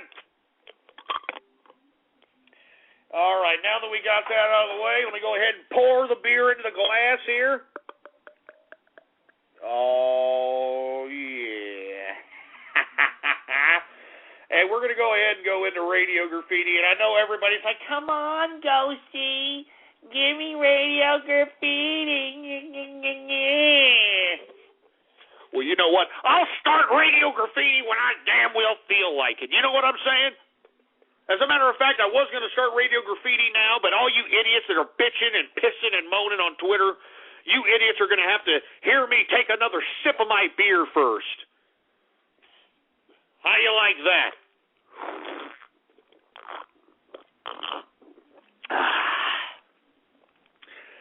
You'll have to sit there and listen to me take another sip of my beer first because you people are being a bunch of whiny little pricks. All right, let's go ahead and let's take some calls here. How about area code 732 Radio Graffiti? Fuck you! Yeah, shut up. Stop trying to sound like the engineer, all right, you idiot? 347 Radio Graffiti. Hey, what's up? What's up? I want to talk about your granddaughter. She's hot. Oh, yeah. Should I give out your number so maybe the authorities could, like, maybe approach you for any pedophilic type of behavior that you're exhibiting in this show? Go ahead. I'm using a fake. All right. 347-275-5504. All right. There's your number. 808 Radio Graffiti. Oh, God. Oh, God. Fucking. Oh, let's go fucking together, Ghost. Oh, God. Shut up, you sick, twisted prick. Hey. 289 Radio Graffiti. Hey, Ghost, just wanted to call up to say that you hit the nail right on the head with that distinction between the poor in America and the working poor. And I'd like to give a shout-out to people like Suspicious Tumbleweed, all the capitalists, all the Canadians, and all the bronies. Keep it real, Ghost. I don't know about the bronies, but I appreciate it. 417 Radio Graffiti. Yo, what's up, Ghost, man? It's your favorite ninja guitarist. Hey, it's Guitar Ninja. What's going on, man? How you doing? Not much. I'm doing good. Packing my shit to end the school year. How are you, man? That's right, man. It's the end of the school year. You're out there in the dorms, for Christ's sake. So you going to go back to mommy for a minute, or what? Yeah, I don't have anywhere for the summer, so I'm unfortunately going to have to go to live with the parents, but I got an apartment waiting for me once the school year starts up next year. Oh, that kicks ass, man. That kicks ass, man. Tell everyone what you're majoring in. Engineering, man. Engineering. Engineering? Did you hear that, engineer? He's happy for you, for Christ's sake. So you got it right there, Guitar Ninja. Oh, yeah. All right, that's Guitar Ninja, member of the Capitalist Army. What's going on? Much props. 936 Radio Graffiti.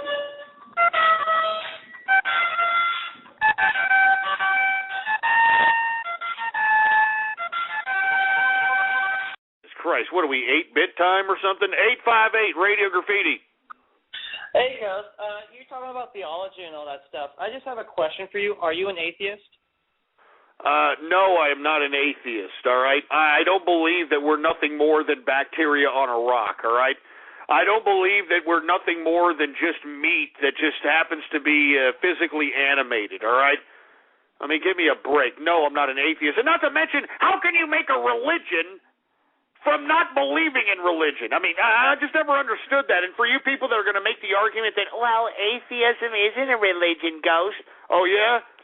I live out here in Texas. They have an atheist festival every freaking year, for Christ's sake, where all these atheist groups get together and they converge in this one area. And to be honest with you, it's just basically a bunch of fruit bowls, a bunch of homosexuals, a bunch of lesbians, a bunch of those types of folks that are just congregating with each other, basically hating religion. And you really can't blame them, but at the same time, I mean, open your mind! 423 Radio Graffiti. Wake up, wake up, wake up. It's the first of the month. I don't care if I'm collecting welfare. Wake up, wake up, wake up. It's the first of the month. It's time for me to ball till I fall, baby. Shove it up your ass, you stupid idiot, splicing piece of...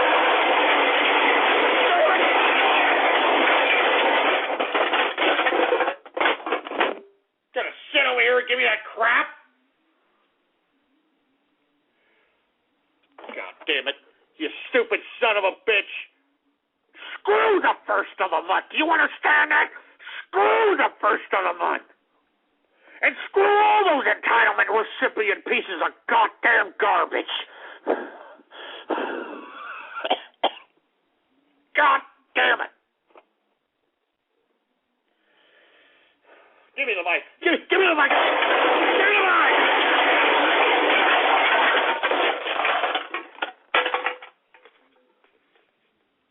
First of the month. Yeah, I'll give you your first of the month. You can shove all that goddamn EBT first of the month right up your ass. 336 Radio Goddamn Graffiti. Hey, Ghost, it's me, Tankies for Ghost, and why do you hate Tankies? Shouldn't you be hating bronies? Well, first of all, I don't hate tankies. I mean, I don't see them that much, first of all right? But secondly, I don't like bronies more than tankies. And the reason is because of the clopping, this whole clop crap. I mean, did you all see that body pillow of a freaking pony in a goddamn bikini? I mean, what kind of disgusting sexual borderline pedophilic crap is that? That's all I'm saying. That's all I'm saying. All right? That's all I'm saying. I mean, to be honest with you, at first I thought that the bronies were nothing more than a group of little fruity-ass kids, that were probably social rejects in real life, congregating online, going to brony cons and, fruiting off with each other. And there's nothing wrong with that. But to sit over here and sexualize a goddamn cartoon is sick. 574 Radio Graffiti. It's time to call in the beat gun.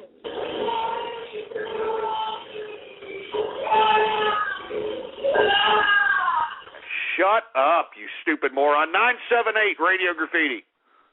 Hey, Ghost, speaking of EBTs, I got an amusing story to tell you. Hurry up, man. All right. Well, the other day I was walking to the supermarket, and there were these two guys that were about to walk into the store, and one of the guys was like, "Hey, man, you got your EBT card on you?" And the thing is, it was a really windy day, so the guy was like, "Yeah, man, I got it." So he pulls it out to show the guy. The wind sweeps the card out of his hand into the parking lot, and a car runs it over, and there, lying on the ground, laid his card in confetti. You should have seen the looks on their faces. It was hilarious. So what? They got their EBT ran over or something? Was that what you're saying? Yeah, the thing got shattered into pieces. Oh my God! You know what you should have done? I'll tell you what you should have done. You should have taken your wang out and did this.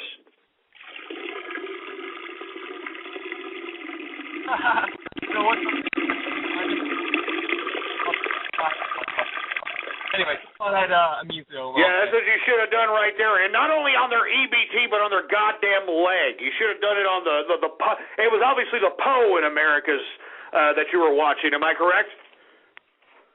I guess so. Yeah.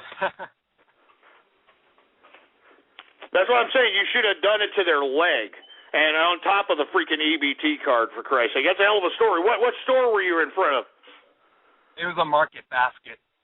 Oh, Jesus Christ. Anyway, 818 Radio Graffiti. Even if they're fan characters, they'll be transformed into an original incarnation to be used in an upcoming episode. Shut up! Shut up with this goddamn dumb bull crap and you and your damn stupid advertisements. God damn it. Anyway, who else we got? 314 Radio Adventures Graffiti. of Alpha and Company and become part of God the damn Tone. it! Shut up with that stupid advertisement, God! I mean, is this the new thing? Huh? Is this what y'all are going to do now? Is this the new thing, calling in and advertising all the time? Shove it up your ass, for Christ's sake, all right? 234 Radio Expansive Graffiti. universe? You can join the adventure too by... God damn it!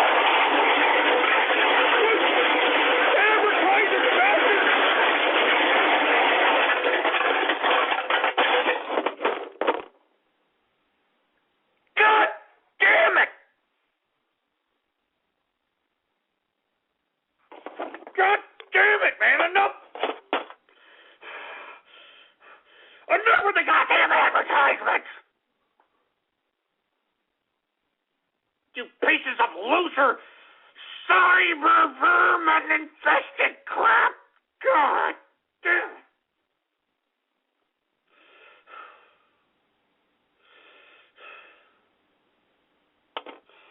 Give me the mic. Give me the freaking mic. For Christ's sake. Give me the mic!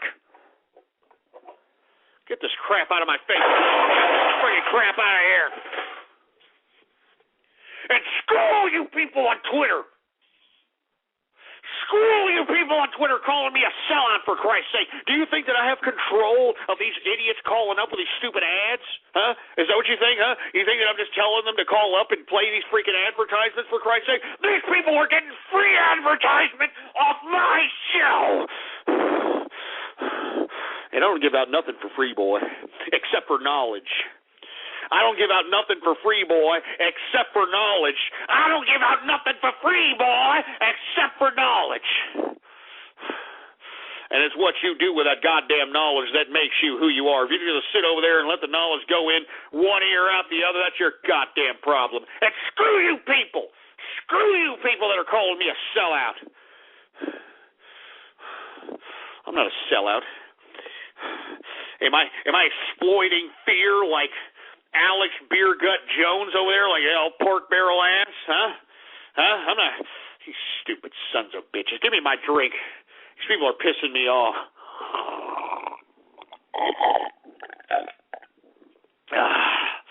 I'm gonna keep chugging. I don't care. I'm gonna keep chugging, for Christ's sake. It's not like you people give two rats' asses. Good God!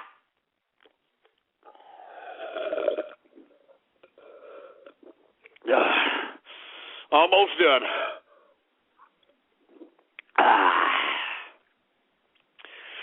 Oh, yeah, that's what I'm talking about, man.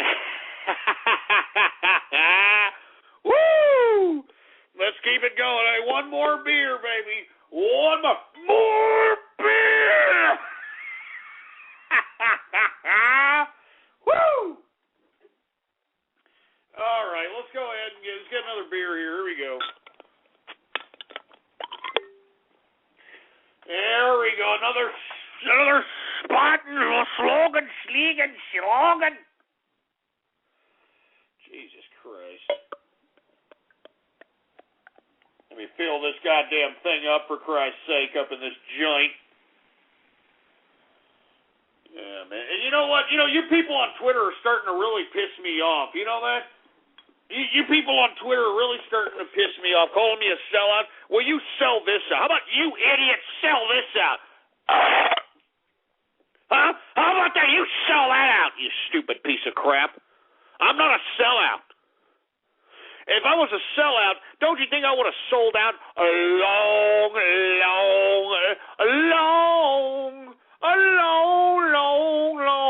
time ago, and I would have sold out EOOSs.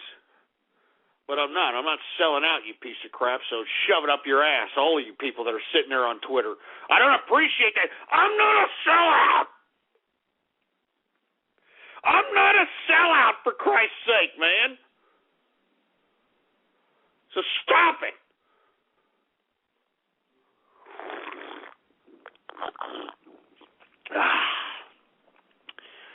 Oh man, some good stuff, man. Oh yeah.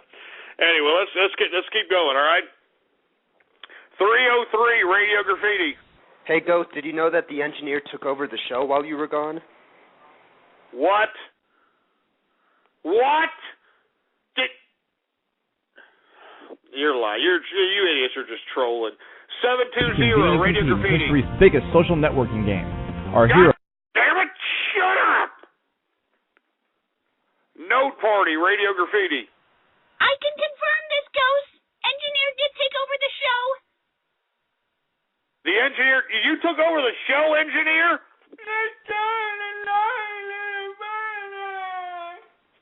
He says you're lying, for Christ's sake. Y'all are all lying. Ghost, why would I lie to you? Well, you probably lied to me, Note Party, because you're a trans-testicle freak show that probably got your hole open 24 hours a day, for Christ's sake, getting falcon punched. 559 Radio Graffiti. Hey, Ghost, what do Dale Earnhardt and Pink Floyd have in common? Their last hit was The Wall. You got to learn how to do a better punchline. That sucked. 831 Radio Graffiti.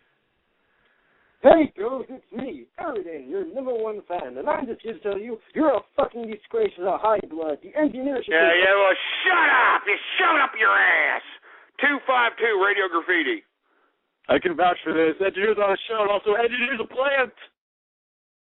Engineer's a player. Shut up. Are you kidding me? 832 Radio Graffiti. Hey, Ghost, I love the show. You're not a player, Engineer. Shut up, all right? 832, you there? I got one question. You said before that Karl Marx... we ain't got time to answer your effing question. 614 Radio Graffiti. Would you fuck me? I'd fuck me. I'd fuck me so hard. Oh, yeah. I mean, well, what's up with the fruity-ass music in the background, you stupid freak? Jesus Christ. Who else we got? 248 Radio Graffiti.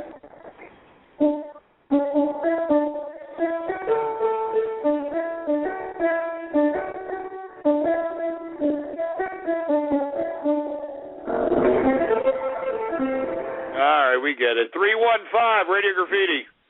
Happy birthday to you. You killed millions of Jews. You act like a racist and you drink like one too. Yeah, shut up, you stupid moron, you dumb asshole. I'm not a racist, all right? I'm a melting pot of friendship. I'm a nice guy. God damn, you dumbass trolls, for Christ's sake. How many times do I gotta tell you people this? How many times do I gotta... How many times are we going to put it through your head? I happen to have a whole bunch of friends that happen to be black. I happen to have a whole bunch of friends that happen to be Hispanics, all right? I happen to have a whole bunch of friends that happen to be Kraut and Camel Jockey, all right? I mean, and WAP. I mean, don't be sitting over here giving me this crap, all right, you stupid sons of bitches? 336 Radio Graffiti. So much the time changing, and Shut up, you stupid moron. Shut your mouth. And in the Wizard, Radio Graffiti. Welcome to McDonald's. Can I interest you in a Not before I have my coffee. premium roast coffee for just $1? Talk to me. Introducing McDonald's new $1 menu at breakfast. Try a cup of freshly... Christ, you stupid goddamn assholes with these ads. Enough with the ads! Enough with the free advertising, for Christ's sake. You know how much energy, time, and effort that I have to exude to do this broadcast, and you got these goddamn assholes getting free advertisement on me? Enough. Jesus Christ. My heart's beating like a rabbit. There's 2 minutes left in the damn broadcast. We are going to have, after the show, Radio Graffiti. So make sure that you download the broadcast in a podcast, all right? We got 2 minutes left. Let's take a couple of more callers. All right, 614 Radio Graffiti. No, they hung up. 615 Radio Graffiti. Hey, Ghost, I made a joke for you. What up? How many socialists does it take to screw in a light bulb? How many? None. They can't afford one. You dumb socialist pricks! 678 Radio Graffiti. When are you going to miss your son again? Now, shut up, you stupid Herbert the pervert. Who else do we got? We got Brinko War, Radio Graffiti.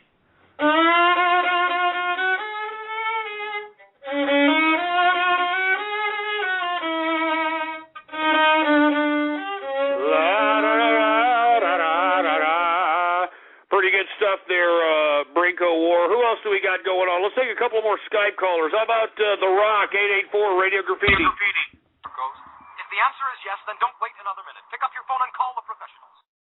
Shut up! Shut up! Shut up! I know where that's from. The freaking Ghostbusters. Shut up! Weena! Weena! Weena! Weena, one actual! Here they come, slipping and sliding down the snow and ice. It's lots and lots of penguins. The coolest collection of penguin videos we've ever offered. And now, through this special TV offer, you'll get 2 penguin videos for the price of 1. Freaking penguin videos? Are you kidding me? Jesus Christ, come on. Equestrian Citizen, Radio Graffiti. Hey, Ghost, what's up, man? How you doing, man? Pretty good. It's just a sad world for us pony fans, you know? I mean, I've been long dissociated myself with the term bronies because it's become analogous with these disgusting, despicable furries, you know? I like the show, but the fandom itself has gotten way out of hand.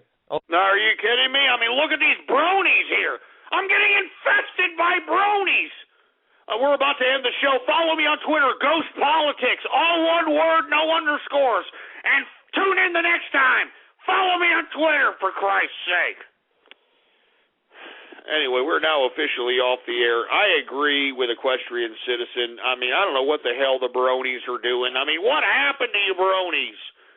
What happened? You're all a bunch of cloppers. You're having some fictitious goddamn, sexual liaison with some goddamn fictitious freaking cartoon pony. Jesus Christ. Who else do we got? We got 314 Radio Graffiti. This is after Radio the Graffiti. Mind you, this is after Radio Graffiti. Pinkie Pie, on the car. We're driving in, we're driving far. We're driving over here and driving over there. Pinkie Pie. Shut up, you stupid moron. 941 Radio Graffiti.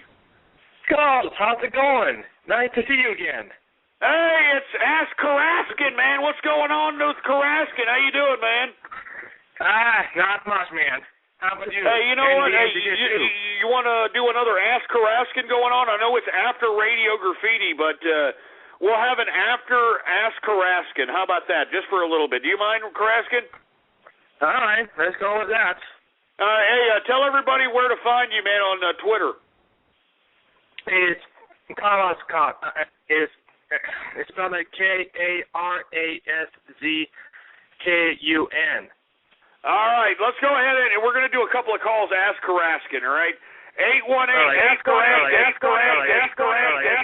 Magical expert. Shut up, God damn it. Turn your goddamn radio down. How about 972, Ask Karaskin? Hey, Ghost. What's up? And Karaskin. Hey. I love your show.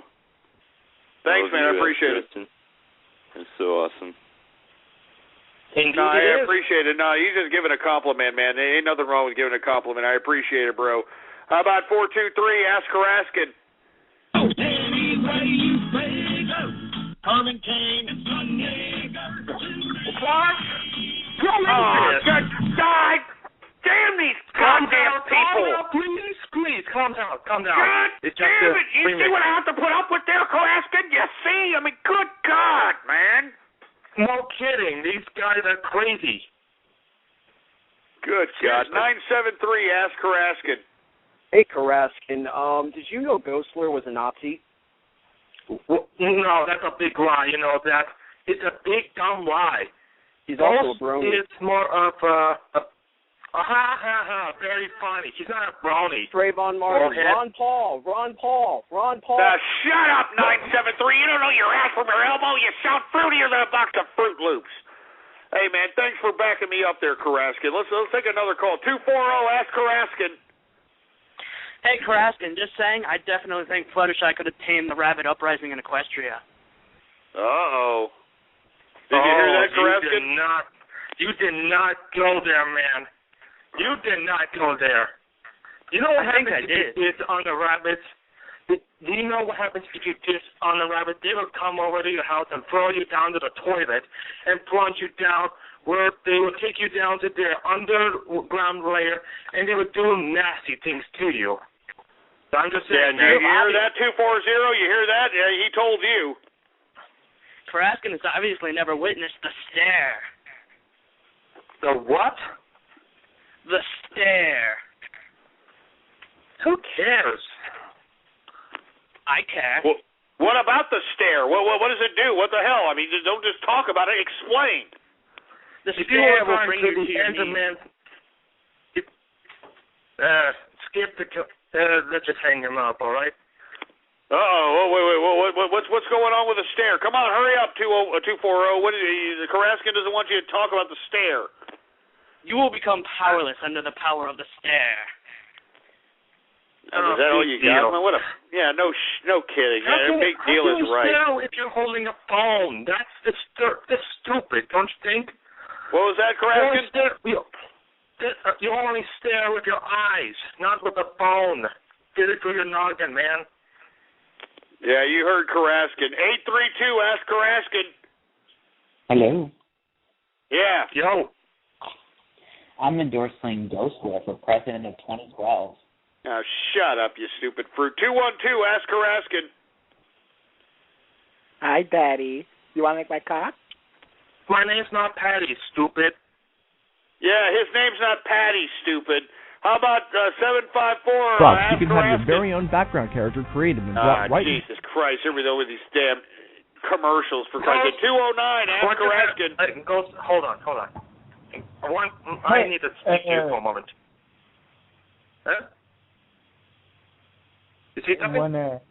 What's me? Go ahead, Karaskin. You need to hold on for a second, or what? Well, apparently this is kind of a new thing for these stupid trolls to do. They just attempt to use these Operation Adware on your show. Apparently so. They were doing that to humiliate your show with paid. Are you kidding me, Karaskin? These goddamn trolls actually have an Operation Adware on my show? Are you kidding me? Nope. I'm afraid not. Is this why these idiots are calling me a sellout on goddamn Twitter, for Christ's sake, man? Because I keep getting these goddamn Twitter, you're stop selling out. I mean, this is an actual operation? Uh-huh. Yeah, I'm afraid so. What you need to do, I'm not sure how to prevent it, but you just have to make sure that, I gotta go All right, don't worry about it. All right, there goes Karaskin. Karaskin's got to go. All right, man, that was the end of Ask Karaskin. Let's go ahead and go back to Radio Graffiti. This is after the show, Radio Graffiti in the house. And I hope everybody appreciates this. I know everybody has been missing this for a long. They've been missing it for a long time. But I know change gonna come. All right, 908, Radio Graffiti. Hey, guys, I have something that I need to tell you about the government trying to pull more people to be dependent. Go ahead, man. What they're actually doing, because there's a lot of people that are embarrassed about having EBT cards, surprisingly. So what they're doing is that they're letting them customize what their EBT card looks like, kind of just like a regular credit card. No, don't tell me they're doing that. No way. You're trolling me, right? Come on. No, as of Tuesday, my EBT card has your avatar on it, so every time I swipe, I know just as money on it. Shut up your ass, you stupid!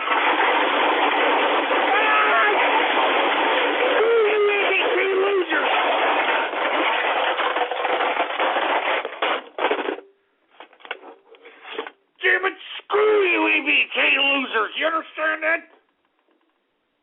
The American taxpayer, the working poor, the worker, the entrepreneur, all the taxpayers are paying for you disgusting waste of human life, for Christ's sake. Yeah, look at this idiot. Yeah, he thinks he's so cute. He thinks he's so funny. Shove it up your ass. you piece of crap. You ain't going to be laughing when the government starts doing goddamn tests on you, and they have the legal obligation to do so because you're collecting from them. Think it's fiction now, right? You think it's fiction now. You just wait. Give me the mic. Give me the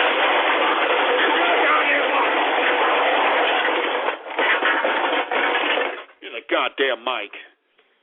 Stupid assholes. You understand what I'm saying? You idiots think that it's so funny that, yeah, I'm just collecting free money, baby. I'm collecting free money because of my kids, baby. My kids. Well, you just wait until the government starts implementing all kinds of different things upon your ass. And don't start crying. I mean, I know that you Occupy Wall Street idiots are crying now. Don't start crying when the shit starts hitting the fan. I mean, this is what you wanted. This is what you wanted. You wanted to bow down to Big Brother government. You wanted Big Brother government to give you everything, huh? Well, giving comes with prerequisites. Always remember that. Anytime anybody gives you anything, it comes with prerequisites. It comes with terms. And you shouldn't accept it, baby. You know what I'm saying? That's all I'm saying. Anyway, let me get more beer. Let me get some more beer. I got a beer right here. All right, yeah.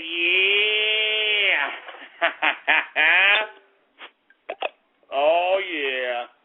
There goes another beer here. Let's go ahead and put it in the damn German Bodum glass.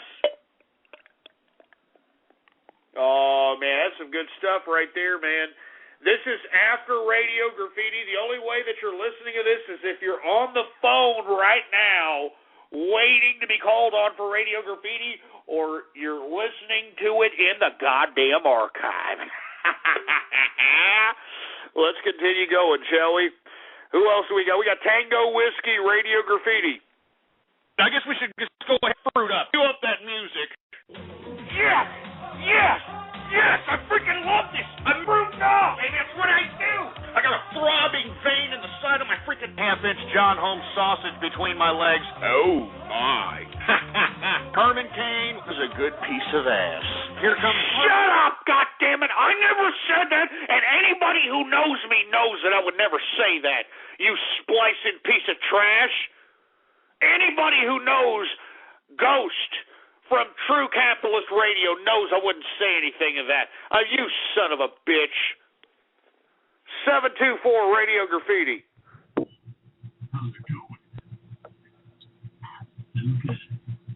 Yeah, you're taking too long. 760 Radio Graffiti. This is fibromyalgia, chronic, widespread pain and tenderness that affects millions.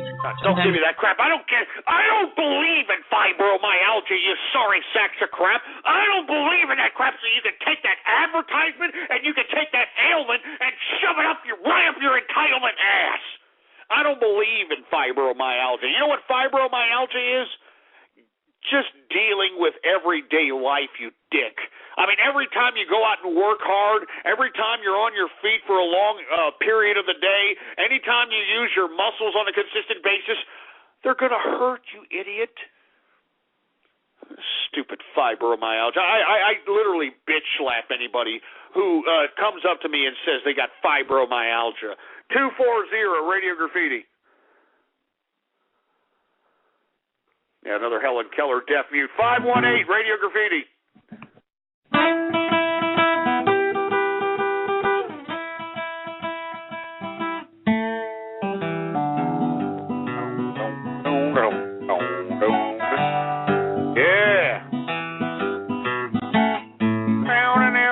Yeah, it's a good shit there, man.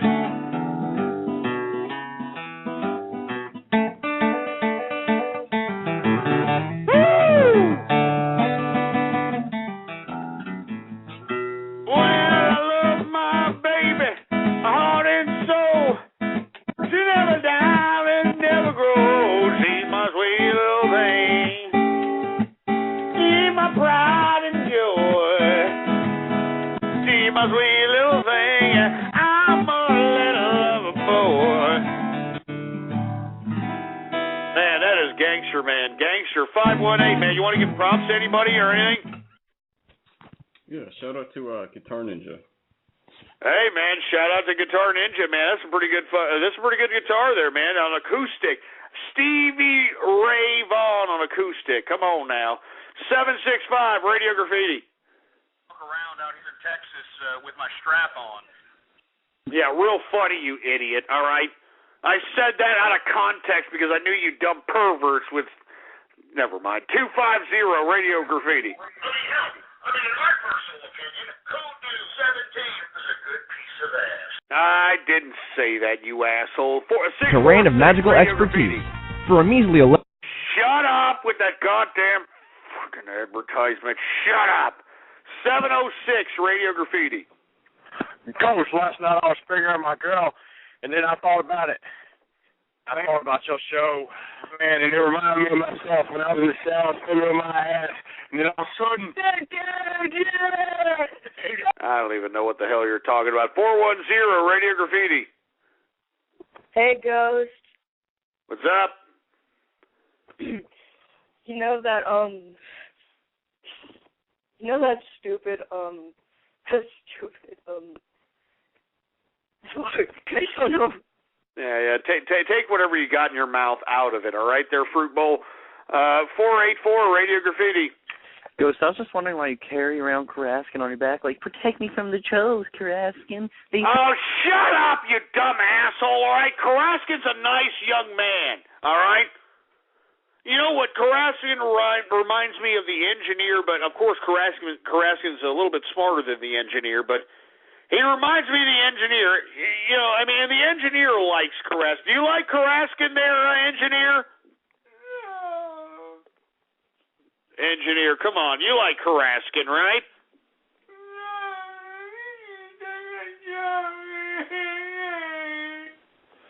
Well, don't listen to the engineer, but just don't worry about it, all right? Karaskin's a nice kid, all right? Don't worry about it, all right, you stupid loser. 479 Radio Graffiti. Hey, so your butt cheeks fell down in your granny's milkshake and then... Yeah, we can't even understand you there, you stupid moron, all right? Learn English, all right? Do entiendo, puto? How about Buffalo Bill, Radio Graffiti? All right. How about Fred Williamson, Radio Graffiti? Look, you asshole Coastler. The bronies are coming in dry. Ah, you sick son of a bitch. The bronies are coming in dry. Well, man, that's freaking sick, man. All right. Vermin Supreme, Radio Graffiti. Look, you asshole Coastler. The bronies Hey, shut up, you stupid sick bastard, all right? Sit over here and tell me that the freaking bronies are coming in dry. You're sick. It's sick. That's sick homosexual erotica, and I will not have that on the True Capitalist Radio broadcast. I will not have it. 516 Radio Graffiti. Hey, Ghost, you should really join the Stormcloaks. They need a good racist like you in their force. Shut up. 302 Radio Graffiti. 404 Radio Universe, Graffiti. you can join the adventure. Shut up. Shut up. How about 952 Radio Graffiti? Hello, Ghost. This is Kermit the Frog here. How are you today? Oh, my God. Is this real? The real Kermit? How you doing, Kermit? I'm doing pretty good, Ghost. I actually have a question for you. Is it still considered clopping if the ponies are drawn as human? If it's still considered clopping, if the ponies are what? I didn't get that. Say the last part again. If the ponies are drawn as humans, is it still clopping? Because Miss Piggy's giving me shit over here. I told you not to look at that. She's giving me shit over here, and I don't know what the hell to tell her. I don't know if I'm clopping or not. They were drawn as humans. Oh, my God. Are you kidding me? Yes, it's clopping. Are you kidding me? I mean, you should be doing Miss Piggy. You should be doing Miss Piggy, Kermit. What are you doing? Hey, baby, don't worry. I'll treat you right. No, don't go over to Ralph. Oh, Jesus Christ. I knew it. I shouldn't have gotten involved in that whole brony thing. Yeah, no shit, Kermit. You shouldn't have gotten involved with bronies. You see? You see what getting involved with bronies does? Look at what happened to Kermit the Frog, for Christ's sake. I mean, good God. Good God, man. You freaking bronies. I mean, every time I seem to do a show, I'm getting infested by bronies. God damn it. Oh, my God. We got Kermit the Frog over here clopping. I mean, I'm only going to do a couple of more freaking Twitter. I'm only going to do a couple more radio graffitis, and then I'm out of here, for Christ's sake, all right? Who do we got here? We got 248 Radio Graffiti.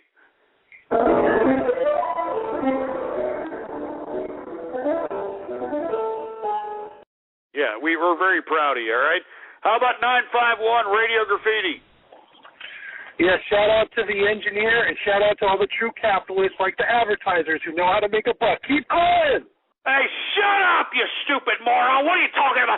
Those aren't capitalists. Those are moochers. Those are losers. Advertisers pay for their advertising. Always remember that, there jerk. Advertisers pay for their advertising, you moron. 786 Radio Graffiti.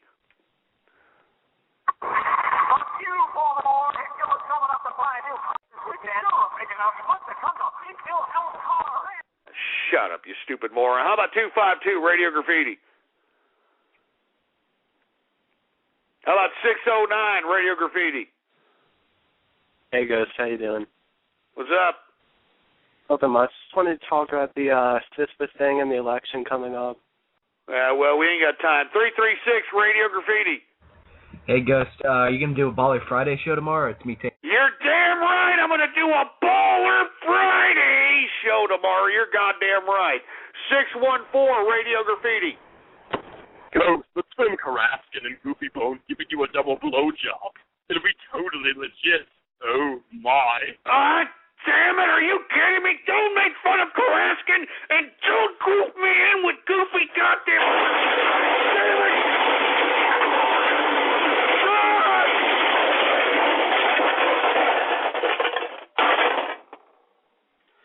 Don't goddamn do that! I'm sick! I'm sick! I'm sick! God!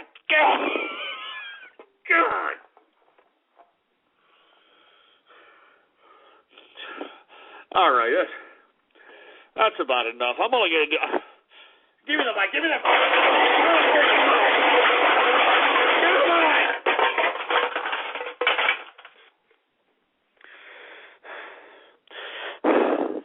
I'm only going to do a couple more, and that's it.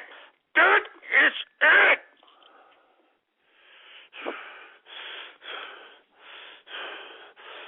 Son of a bitch. Cosmo Brockington, Radio Graffiti. Never wrong, but always right. We never dream of starting a fight. We are at war. Who gets stuck with all the bad luck? No one but that autistic fuck. Jesus Christ, are you kidding me? Come on, come on. How about Kudu, Radio Graffiti? Believe it or not, I'm walking on air. I watched My Little Pony. My son is that fruity ass, and I don't care. Believe it or not, I'm not you. God damn it, you goddamn it, Kudu, you goddamn son of a bitch.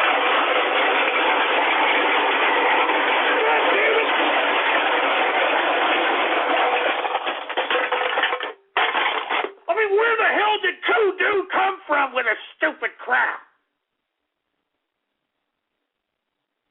Who in the hell is Kudu with these stupid dumbass remixes, for Christ's sake, for Christ?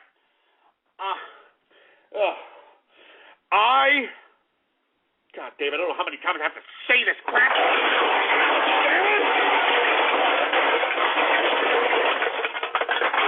I am not a brony. Let me repeat that for all your fruit bowl brains out there. I am not, I repeat, am not a brony, you freaks. Good God, Jesus Christ.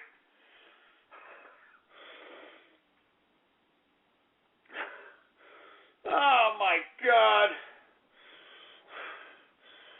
Oh, Jesus Christ. Hey, screw all you bronies on Twitter. School you bullies on Twitter! School you...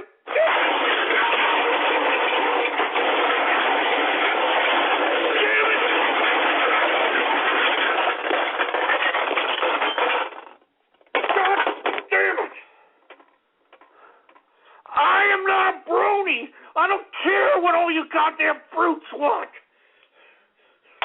I'm not gonna join the herd. I'm not gonna join the herd. I'm not.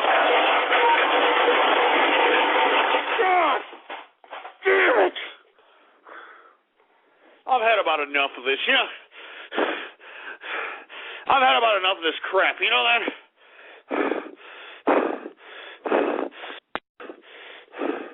I've had about enough of this. I'm done. Get this fucking mic. Get this microphone out of my face. Get it out of my face. That's it. That's it. Stick a fork in me, you goddamn nuts. I'm tired of these bronies. I'm tired of these bronies, for Christ's sake.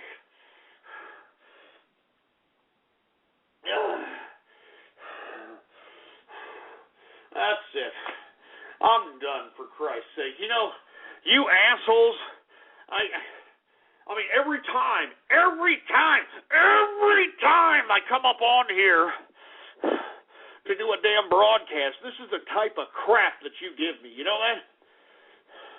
This is the type of crap that you give me. You know, you idiots, you goddamn cyber vermin will be lucky. You'll be lucky if I do another goddamn broadcast. Jesus Christ. You'll be lucky if I do another goddamn broadcast, you son of a bitch.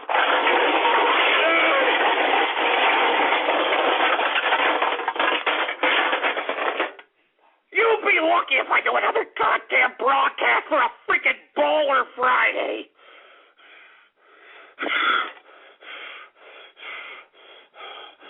You son of a bitch.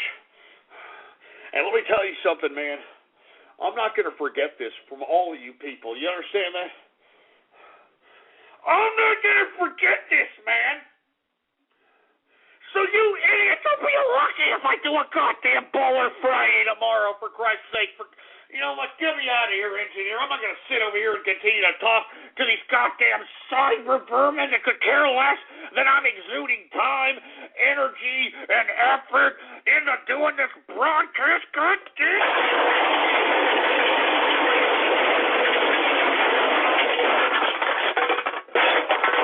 Get me out of here, for Christ's sake. These people are a bunch of unappreciative pricks. Get me out of here, God damn it. You've been listening to True Capitalist Radio. The thoughts, views, ideas, comments, and opinions of the host of this show are absolutely his. Catch more live episodes Monday through Friday from 3:30 to 6:30 Central. Or check out archive shows at blogtalkradio.com. True Capitalist Radio. That's it. That isn't just the sound of the 2016 Mercedes-Benz C-Class high-strength steel and aluminum frame being formed. It's the sound of conviction. Conviction that created a lighter, quicker, and more efficient C-Class, whose beautiful form commands attention, while its more powerful, fuel-efficient engine demands to be driven. This is what conviction sounds like. Now, discover what it feels like in a 2016 Mercedes-Benz C-Class.